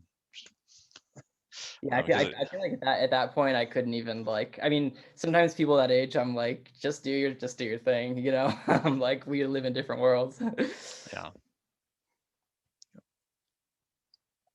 And there's intact individuals, and they too are impacted by this, particularly if they start learning about it. Yeah, I know, like, just a lot of it's frustrating because it's like all, people, because of this, obviously, like, in America specifically, like, most people with dicks are circumcised, and like that is, at least, I mean, at least it was like that when I was growing up, and like the like so of course, if you're in a situation where you're all everyone's dicks out, like, then you're gonna feel weird if yours looks different from everybody else's. And I know Mhm. people that I've seen, it's well documented that people will get made fun of for being uncircumcised, and Yeah. the it's really like, it's something that is so hard to square with those people, because they'll get online, and then in the same way, I make jokes about men, I'll make jokes about cis people that are so disrespectful, but it doesn't matter, and that's why it's funny, because it's like, there's no actual societal force making you deal with that joke that I'm making every single day, like, and so it's and they make those jokes about circumcised people in the same light, Yeah. and I can see why you would think that way, like I think people definitely, like, as a rule in general, like, if you get made fun of something for something, like, and it's like something that is not just you specifically happen to get made fun of for it once, but it's like a societal thing, you're allowed to have a little fun with doing the opposite, but it's like, when something like this, it's like, it's an issue where it's not like that, because it's, like, it's like, yeah, maybe you got made fun of when you were a kid, but now we Yeah. know what the actual deal is, Yeah. like, we're not kids anymore, like, it's like, and I'll see a lot of the time on Twitter, I'm always on Twitter. So Mhm. I will, like, it really frustrates me when I see content like that, because I'm like, I go on here to relax and shit, like, not feel like that. So it especially when I see, like, I remember, I'm not sure, you may have heard about it because of the circumcision stuff in it, but there was, have you heard anything about the game Cyberpunk 2077? No. So it was a game that was coming out that basically touted that you were able to customize your character's sexual characteristics to, like, an insane degree, and one of those included Seriously. being circumcised, not circumcised. Um, Gross. yeah, it's a role playing game, and Okay. so you there was something, and I'm still pretty sure this was just a joke, but there, because everyone was talking about the fact that you had that option in the game. Yeah. So somebody made some Reddit post or something claiming that you would get made fun of for actually being circumcised in the universe. And like, I saw that post being spread on Twitter, and like, and the person, it was really sad. Like, the person, whatever voice they were taking, like whether or not it was real or not, it was the voice of somebody who's being made fun of for a way that their body doesn't work, that Yeah. they are just confused why they don't, I'm gonna cry. They just wanted to play a video game, you Yeah. know? And it's Yeah. like, I saw so many people sharing that, like, that I was friends with and stuff, and they just thought it was funny. Like, and it's just like shit like that. Like, it really strikes me, because I'm like, it almost, like, I mean, we're so far ahead of that with trans stuff. Like I've Yeah. had one person that I considered a friend ever post something transphobic, because we're at that point where if you're friends with a trans person, you know not to do that. But we're Yeah. still not at a point where if you're friends with a circumcised person, you know not to post triggering shit like that. You know, and I'm very open about being circumcised on Twitter because I don't want people to Yeah. post shit like that. And it's so frustrating. It's so frustrating because I whenever I comment on it, and it, as happened with that situation specifically, I remember I quote tweeted it and I was like, fuck this. Like, I am so sick of seeing this shit. That was the first time I ever talked about it on Twitter, because I was just like, I need all of Hmm. you to know, don't ever put shit like this on my timeline or I'm blocking you. Like, I don't Hmm. care. Um, and I was like, it's not funny to make fun of people that are circumcised. Like, this is an incredibly serious thing. And somebody was like, somebody was like, well, aren't people made fun of, like, you know, for being uncircumcised? Like, so don't they Yeah. get have that little joke? And I'm like, no. No. You know what? Neither way should be joked about. Yeah. Yeah, it's not something that's like, you know, it's just not, it's not an issue. It's so fraught. It's so fraught with different perspectives and moral, you know, dogmatism and medical quackery and so Hmm. many different fucking aspects that it's like you can't just analyze it like some one-sided thing like that. Like, Yeah. it's crazy. I don't even remember what we talked about. This just makes me Yeah. fucking I well, we were talking about intact individuals. I actually did an interview with one man from Europe, and he admitted to bullying a boy that was circumcised. Mhm. So yeah, it go either way. So Yeah, it's a horrible especially, excuse I was to gonna say, because I was talking about America specifically, and that's where I, you know, most of the people I interact with are Americans, obviously, yeah, but like the just being in America, but like I know in Europe it's kind of the standard to not be circumcised. So I have heard yeah, the reverse stories from that. yeah, Yeah. yeah. So yeah, intact individuals can be affected by being bullied, particularly in the United States. But even if they aren't, they when they know many intact men, intact male intactivists, and they find out about how guys are harmed, and they start feeling bad for them. Um, and then there's, last but not least, the advocates, or the intactivists. Those who advocate for genital autonomy, are psychologically, like we've been talking about, traumatized Yeah. by this. Yeah, some people say all I hear about is women, uh, arguing about circumcision, and saying that it shouldn't be happening. And I'll sometimes chime in and say, well, that happens because a lot of us victims are either ashamed to, or don't want to deal with the trauma of dealing with people like you. Yeah, exactly. Exactly. And that's part of what, you know, just going back to what I was talking about earlier in terms of the male-oriented way that it's processed by our society is like, you know, like even, and it's true. I see so many more cis women openly talking about this than I do men, because it's like it's so shameful to have a problem with your body as a man, you know, and it's like it's so, it's like I don't know, it makes me sad. It just makes me sad that people can't, you know, do that for themselves. Yeah. Well, it's our manhood. It's something that is, we're raised to have an ego Yeah. around and all that. So, so yeah, wanting to admit that we're damaged down there is really difficult to Yeah, seriously. to do.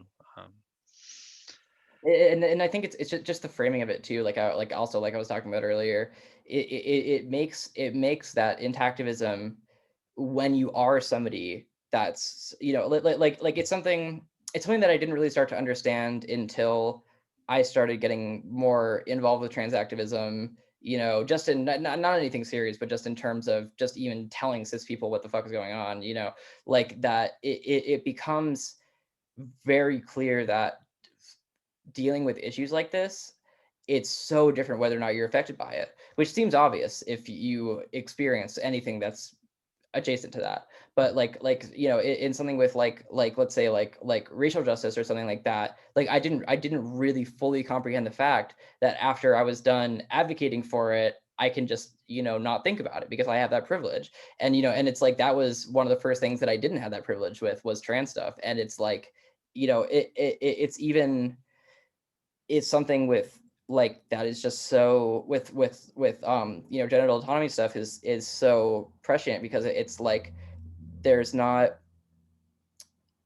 many people who are intact that are going to have a reason to care about this, but it's like, so it's mostly got to be us Yeah. advocating for ourselves. And it's like, it's so hard to tell somebody else who doesn't think your body is inferior that your body is inferior, and not even that their body's inferior, but your body is inferior. It's such a humiliating process, and it's just like, I think like, it's just, it's really frustrating, and it's something that is, one reason is the very male oriented language and stuff, but also that's just another reason that I find it really hard to engage with intactivism, and be vocal about it, is I'm mostly vocal about it in the context of don't fuck with me. Like that's, I'm vocal about it in the context of like protecting myself in a very immediate way, but I it's hard for me to have these conversations with people that are about, like let's say, like, I'm arguing with somebody about trans stuff. It's like, I know that they're wrong if they're not trans, and they're just saying some bullshit or whatever. It's like, I know, and I'm like, I know that I'm in a good position. Like, I'm fine, I'm chilling. Yeah. Like, so it's like having that conversation. I'm like, you think my body is inferior, and I know that it's not. So I'm not worried about that. Like, yeah, maybe it'll be triggering because I've been sleeper cell agented into having all these problems with myself by society. But, like, beyond that, every once in a while, like, I can engage with that stuff. And it's like, it's so hard to do that with genital autonomy, because it's just so, it's something that, I've processed it more than most of society, but that's really not saying much at all. I still have so far to go.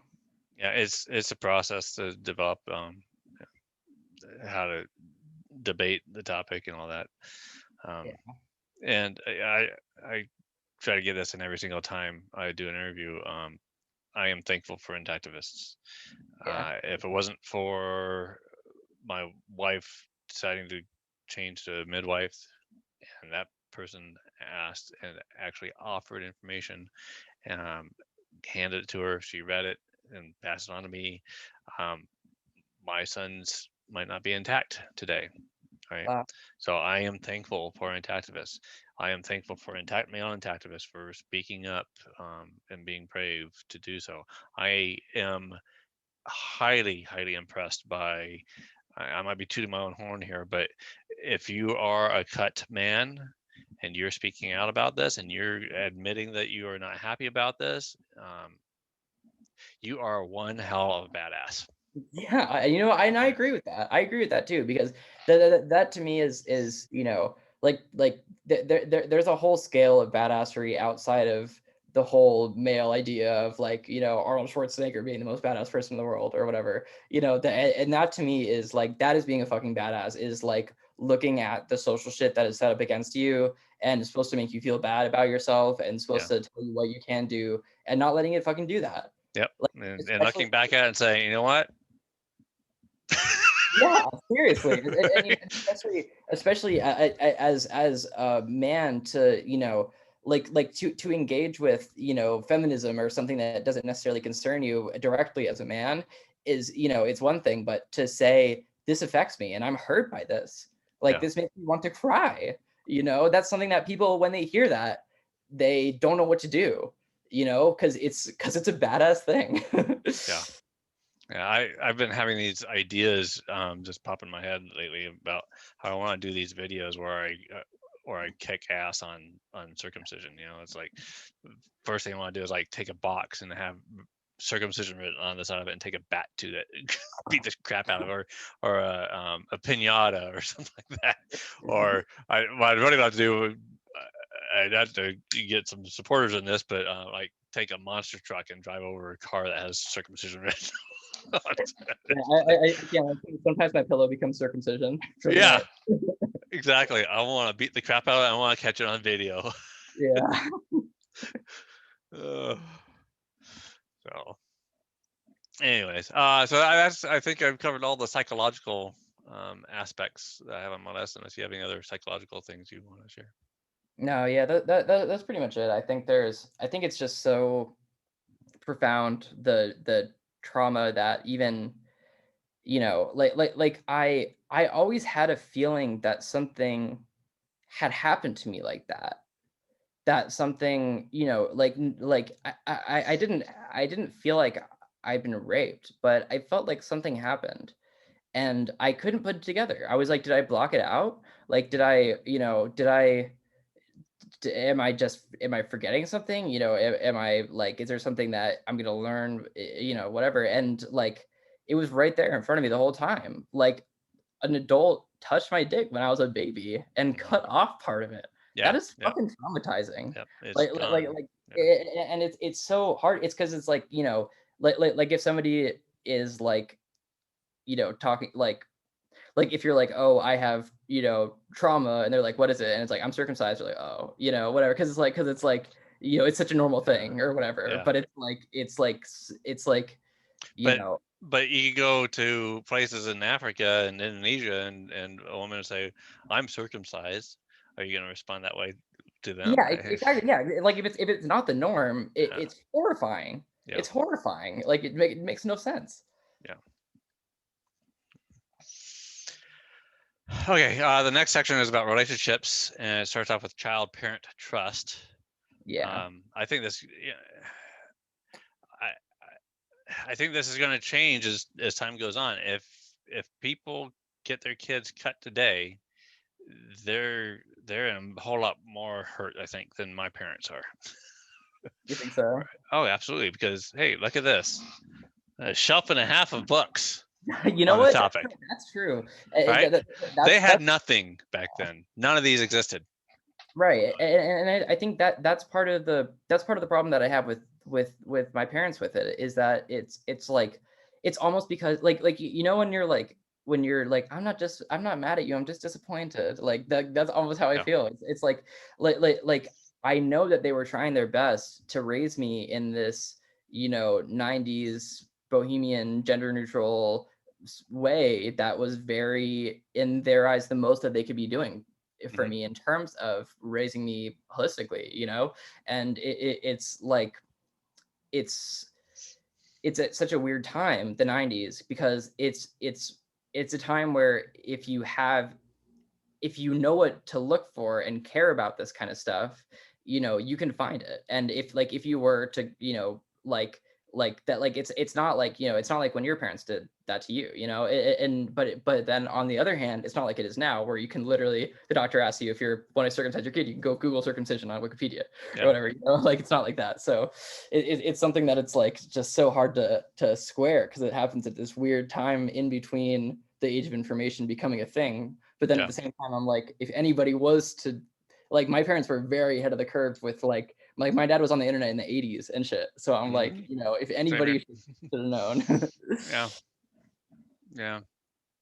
I think some of these books were written in the 90s, but anyways, yeah, it's not readily available like it used to. Yeah, it's far more readily available information now than there used to For be. So, sure. Yeah. yeah, you really don't have any excuse not to do some research. Yeah. Um, Seriously.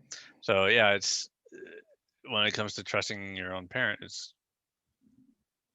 it's kind of hard to trust them about other things if they didn't do right this on this. So, Yeah. It's something that, that there's, and it's so hard to explain to them, because I think there's, with trans stuff, I would say, and and I am so lucky for this, that they understand trans stuff in almost, any way a parent could. mhm, And that means so much to me, it's like great. I'm endlessly thankful for that. And I think it's hard because there's, like they're the kind of people where if there's a framework for doing something nice, they're going to do it because they're nice people. And there just isn't a framework for how to talk to your children about circumcision. And it's like the Yeah, way it's hard to compare to the trans stuff, because the trans stuff, you know it wasn't like my parents, like my parents let me have long hair when I was a kid and paint my nails and all this stuff. It's like it was just a matter of me not thinking to be like, oh well, I guess I'm technically like a boy, or technically not a boy, or like it's just like, it was like whatever, like that was that was me left to my own devices, whether or not that occurred to me. And it didn't until I was 16, that I wasn't a boy. And it's like, something like that, I'm like, I don't blame them for that at all. I don't think that they should have, I don't think that there's anything else they could have done with that at all. And I think that, like, it's so different with circumcision, because it's not only is it something that they could have done, it's something they did that they shouldn't have done. And it's like, it's so it's so hard to, to square it with that, because there's also with like if you're a parent of trans people, there's so many ways to show that you care, and my parents do that, and I'm really, really grateful for that. And and because there's stuff that we need day to day, and month to month, we need care, and we need medical care specifically. And there's like, there's stuff that has to be done. So it's confusing. And to go from that, where there's a very clear path, to something like circumcision, where it's like, what, you're gonna, like, I don't, you can pay the $100 that it took for me to get a TLC tugger, but it's just not the same. It's just not the No. same. And it's like I don't know. It's really it's really frustrating, because it's something that I think about. I'm not sure why, but just in the last few months, I've been thinking about it really intensely, which is probably why you found me, because I've been tweeting about it. Because whenever I'm thinking about something intensely, I just tweet about it. Yeah. And the like, it's just something like, I think just as I get further and further along with trans stuff, it just frustrates me, because it should be a part of that realm. And Yeah. and it's a victory of transphobia that it isn't, that it gets sectioned off into a male issue. Like, Yeah. that like transphobes are so happy about that, that they can break up those communities. But these communities need each other, because it's the same framework we're trying to lay, and it's just so frustrating to like not know how to deal with that with my parents, because it's like, what can they possibly do? I mean, what Yeah. could, it's like Other than provide, some empathy. yeah, right. And And it's like, and they both said sorry. They both, moral it's like, support. Yeah, yeah. I'll share my feelings a little bit about that. Um, and you might think about this same with your relationship with your father. Um, I'd like to hear more from my father. What I did was, I got my parents and my youngest brother together and had a conversation with them, because I wanted to protect my nephew that Yeah. was yet to be born at the time. And that was really the only time, first time and only time, where I really brought it up with my parents, Oh saying, wow. here's all the ways. Yeah, I don't think I even understood it as well as I do now. Like all those things I listed off about how things are missing and how it physically affected me, but I listed off a good chunk of them to them and to my brother, and said, I'm not happy that this was done to me and all that. And my dad was a little bit defensive, but I was kind of expected that he would be. Even though I was like straight up, it's like, I'm not blaming you. You did what you could based on the times and everything. I get that. Right. You don't have to defend yourself, but he's still a little defensive. And what I, what I'd like to hear from him is like, okay, well, has he had similar issues like I've had, or did he recognize that this missing part is of value or anything, have any kind of discussion with me about the actual mechanics or physicality of it. But I don't know, maybe maybe he just doesn't have the courage to do so. I don't know. Right. So, but that would mean a lot to me if he had that conversation with me, and that he would acknowledge. I know that he's seen some of my work, my videos, my posts on Facebook and stuff like that. So they definitely know that I'm trying to make an impact on this issue. Right. but they really haven't talked to me about it, saying, how's it going with that process, or how are you feeling about it, or anything. Right. They Yeah, I don't mean, show and any this is a interest. huge thing for you. Like for me, this is almost like a tertiary thing. This is your career practically. Feels like it sometimes. Yeah. Yeah. Yeah, I do a little bit of something every day about it, but yeah, I have to pay the bills, so this isn't paying the bills, unfortunately. Yeah. At least not yet. Um, and then there's the co-parenting side of this. Luckily, my wife and I didn't argue with her at all, and when she wanted me to read the information, I gladly, did as she asked. But there are a lot of parents that really get into it about this issue. If one is for and one is against, this is something that people should definitely talk about before getting married or having kids. Shit, Um, right? You think. there was even, I guess the boy's name was Chase, and he was like 5 years old, and these two parents disagreed on it, but the courts forced the woman to sign a consent agreement. I don't know if you've heard of that. I think hashtag saving Chase makes it pop up, but yeah. So yeah, parents can definitely the fact that this exists, the fact that these genital cutting rituals are still going on in the world can be a major factor, and maybe even the factor that leads to divorces. So Yeah, yeah, I don't doubt it. I think, like I don't want to be putting my parents' business out there too much, but just I think with the way, and this is part of also connects to my dysphoria about it, is the way that it was up to my dad, and that it's like my mom didn't even question that, and that's something that it's like I don't even know if I would put that on her, because it's like, it's something, it's that is when you're looking at it in that simplistic way, that was the only way that they were able to look at it at that point. Like yeah, it makes sense in a really fucked up way. It's like, well, you're fine. You had it. You yeah, have, yeah, and that's often the response by men. I'm fine. yeah, right. How do you know that you're fine? I thought Yeah, I was fine, 16 years ago, but yeah, now exactly. I'm like freaking pissed off. Yeah.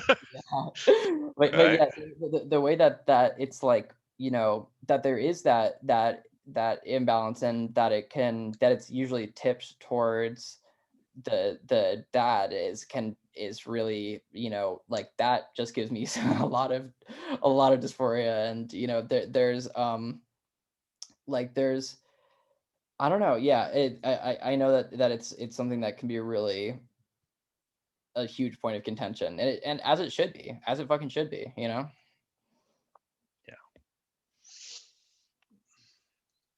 Then there's the mother-child bond.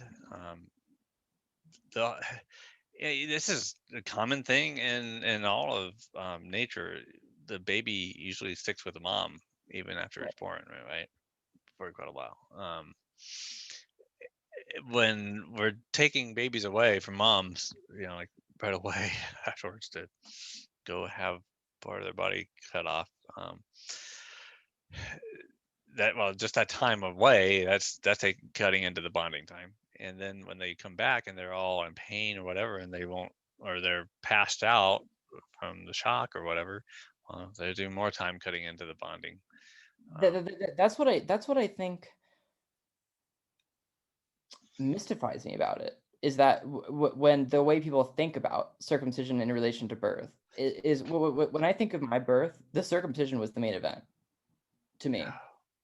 Yeah. Like that, I had to be born at some point. I didn't have to be circumcised. Yeah. Like so it's something that to me, like I'm like, they took me out of the room. Like I was bleeding. You were holding me and I was bleeding. And it's so, like it's so hard for me to understand how a parent could not see it like that. Yeah. And to have someone take your child from your arms and to do that to them and then bring it back with a bandage around its genitals, like it's just, Hmm.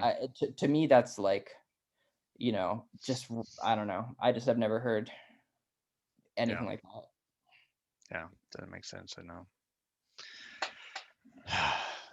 So there is, I've heard of cases where like if the babies in the wild are messed with, tampered with, the mother ends up abandoning the babies.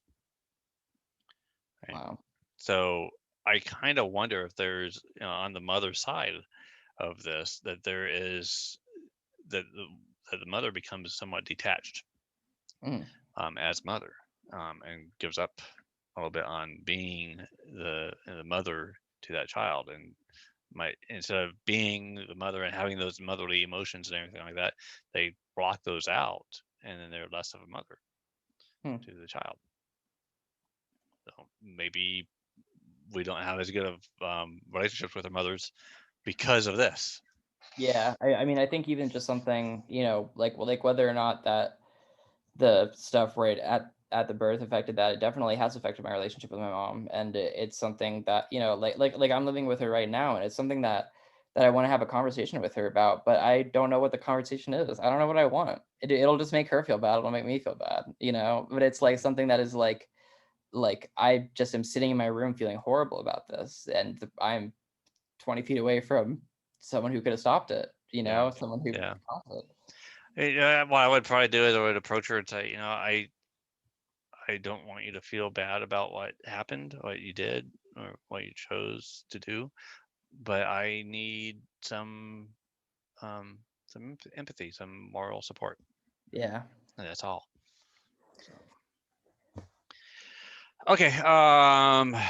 Then there's the pedophilia side of this. Now, a lot of people think that the whole thing is pedophilic in the first place, right? Having to cut children's genitals. Yeah, some people think that that's just absolutely ridiculous to bring that up at all, or that just, I don't know. But I came up with a theory. I made a connection that just kind of weirded me out, but it's a theory, and I think that's a plausible one. So if the penis is missing, a lot of that sensitive tissue, and they don't feel enough when they have sex, what I often hear is that tight pussies are attractive.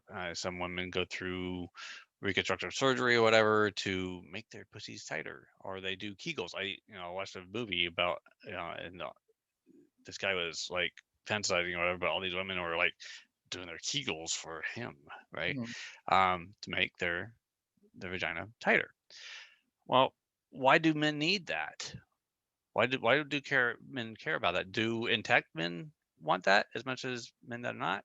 I, my theory is that, well, men that are cut, since they're missing that, they do, because it also feels good to have pressure, right? Right. Squeezing the penis.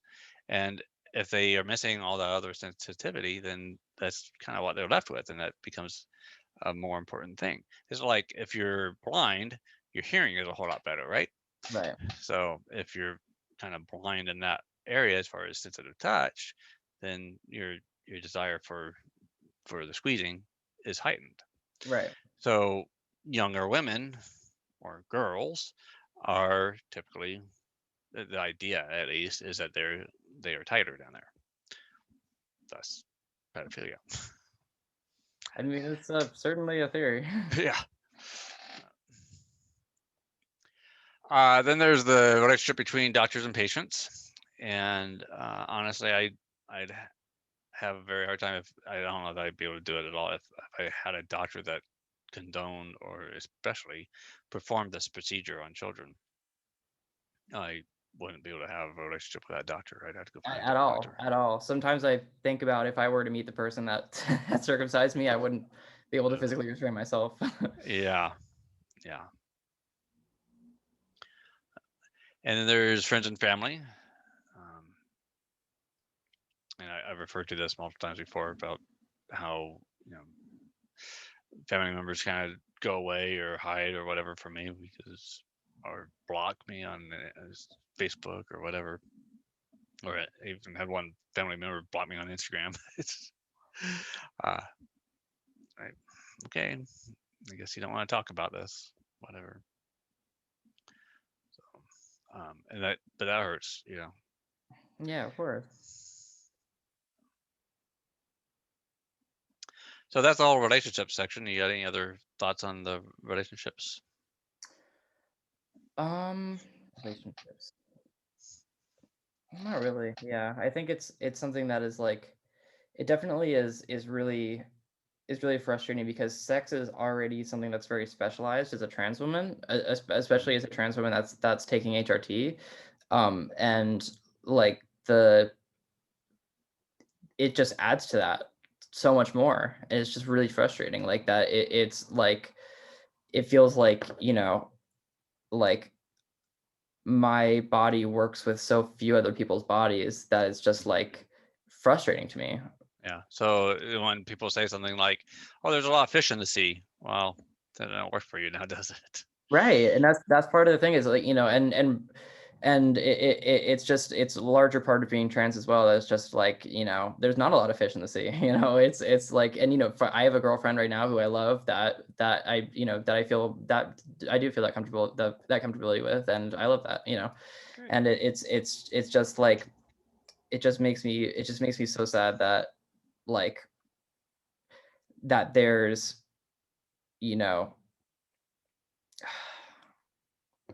I don't know, just that there's just so many people who just aren't able to have those fulfilling interpersonal relationships that they want, and even like I don't know, like it's just like even in like the best case scenario, which is what I'm in right now, like it's still not great all the time, and it's like just in terms of sensation or just how I feel, not even physically but mentally during sex, and how I feel about it, and it's like there's already a lot of very dysphoria making aspects of sex in general, and that's just a huge one too, because I'm like, I look down at that and I don't see something that was a vagina. I see something that was a vagina and then something else happened to it, even more so. Yeah.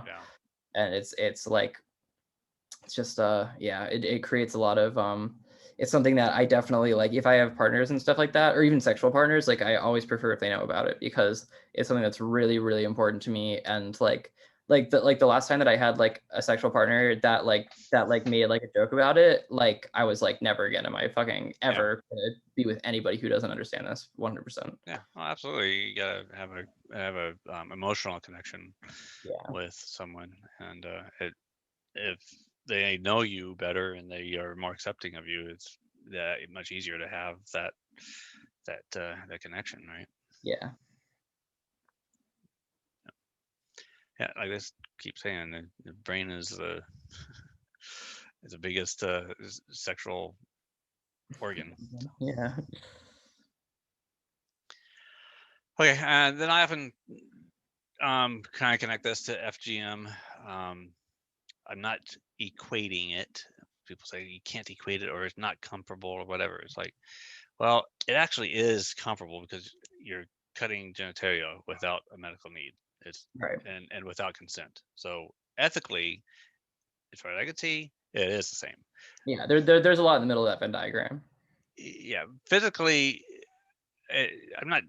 Why I don't see any reason to have like a precedent in Olympics. Between Yeah. oh, females are harmed much worse by genital mutilation than males or intersex or whatever. It's like Mhm. there's no need to have. It doesn't do anyone any good to try to compare that. Right.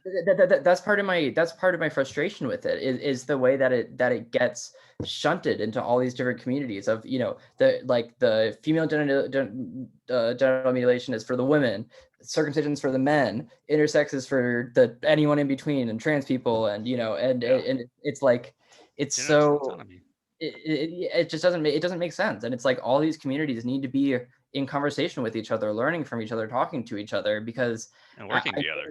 yeah, because I noticed things in both communities that if they were informed by these other communities, it just simply wouldn't be a problem. There's Yeah, so much that we're all trying to figure. It's like two cell phone companies trying to develop the new craziest cell phone at the same time. It's like, well, imagine if they could work together though, they'd make a yeah, really cool cell phone. That's how I feel. exactly. Yeah, I often, I've got all these pictures of like women, you know, holding signs and whatever against FGM, and I've seen pictures of people like protesting at certain hospitals, about intersex surgeries, Mhm. and then of course all those bloodstained men and other protesters that go out there. And it's like, if you were to take all three of those groups and put them together on one day in front of the White House or whatever, that would just be phenomenal. I mean, Right, it imagine what would we could make, accomplish. yeah, That's the thing, and that like that's what they don't want to see. That's what they don't want to see for real, because people don't want to talk about this shit, and people like it whether like if it affects people, they don't want to talk about it because they're embarrassed. If it doesn't affect people, they don't want to talk about it because they don't care. You know, like it's like we need to all be finding these commonalities because they're there. They're there, and it's so important. Just numbers. It's a numbers game. Like yeah, the more people who are talking about these different issues, like I swear to God, if everybody who is worried about one of these things but not the other two, you know, if everybody who was worried about any of them was talking about all of them, imagine how much awareness there would be. Imagine yeah, how much less work we'd all have to do, you know? yeah, absolutely. Okay, and then there's social productivity on this. I, First of all, I can just imagine if all these butchers that were cutting children's genitals were doing something more productive, like trying to cure cancer or something, or provide actual medical care for people that need medical care. Maybe our medical care costs would drop a little bit, Yeah, or maybe it's cancer would get something. cured. Yeah, wasting resources on like anything you can do. I'm not sure if you're familiar, but there is like this kid that like came up with a different typeface for the military to use, and they ended up saving like millions of dollars on paper because it was just slightly smaller than the other one. And I'm like any small action that you're Uh-huh. repeating to Yeah, that scale yeah, and putting that much resources towards repeating over and over and over and over, you're wasting them. You're wasting those resources when it's absolutely. literally a non-necessary procedure. And it's like, and so, you know, there's that aspect of it, of course, and then there's the aspect of mental health. And there's, you know, like people that are mentally ill are not even mentally ill, but are mentally plagued. You know, for Yeah, I don't know what's a better word to use, but people who have to deal with anything that is traumatic, you know, it makes you that much less able to help other people and to do what you need to do to make a society function. And it's like that. It's just it's so, you know, even for me, like there'll be days where I'm so depressed about being circumcised that I can't get in the fucking shower. You know what I mean? Like, and like that's like, you know, that's it's stopping me from doing what I do and from, you know, like going, you know, doing whatever more productive thing I could be doing. It's just like, yeah, it's definitely, you know, I think that's something that people wouldn't really think about, but it's a huge thing for me. absolutely. I and all of us genital autonomy advocates, instead of spending so much time trying to convince people to leave kids freak alone, we could be doing other things. I'd much rather be Seriously. out Seriously, delivering food. I always think about that with trans stuff. I'm just like, imagine if I didn't have to spend all this time doing this, the amount of cool shit we could be doing. Like, Yeah. Uh, okay, and then the very last thing again is about forced retraction. Just once again, the prepuce is attached to the glands during early childhood and sometimes even all the way up into the 20s. I talked to one guy one time. He goes, is in his early 20s. It's like, yeah, I'm actually just now separating. It's like, okay, yeah. It's like, no big deal. It's okay. You know, I don't have, I didn't have to be separated at 5. I didn't have to be able to fully, you know, retract at age 5. I don't know why some doctors think that it's necessary. You know, that it has to be, you know, he has to be retracting by now. it's these very weird ideals of what sexuality is supposed to mean to men, and it's the same. You know, it intersects a lot. You know, a lot with trans stuff yet again. And like another one of those. You know, what's something interesting like that is like the necessariness of like it's very, you know, like I have a lot of problems with Freud, but it's very Freudian. Like the focus on like making sure that this 5-year-old's dick is exactly like how we want it to be. It's just so weird. And it's like there's like even the reason that bottom surgery in like for trans people, like sexual reassignment surgery, gender confirmation surgery, whatever you want to call it, that was illegal in the US for as long as it was, is because it meant that men couldn't serve in the military because they had their testes removed, which was why that was a requirement for serving in the military, is you had to have functioning genitals. And like as if that's part of war. Yeah, It's part of this culture, this violent sexual culture that is disgusting. And it's like, you know, like just thinking about a 5-year-old's dick. Stop it. yeah, Stop it. It's like all that, just this crazy, like where it goes from something that's personal to something that is so like honor based, or some weird like ideal that just goes so far beyond anything rational and scientific and health based. absolutely. um, well, I want to thank you again for doing this interview with me, and I'm hoping that lots of people watch it. Yeah, thanks for having me. So I'm going to end the recording, but please hang in there. I want to ask you one more question. Okay. Sure. All right. Thank you all for watching.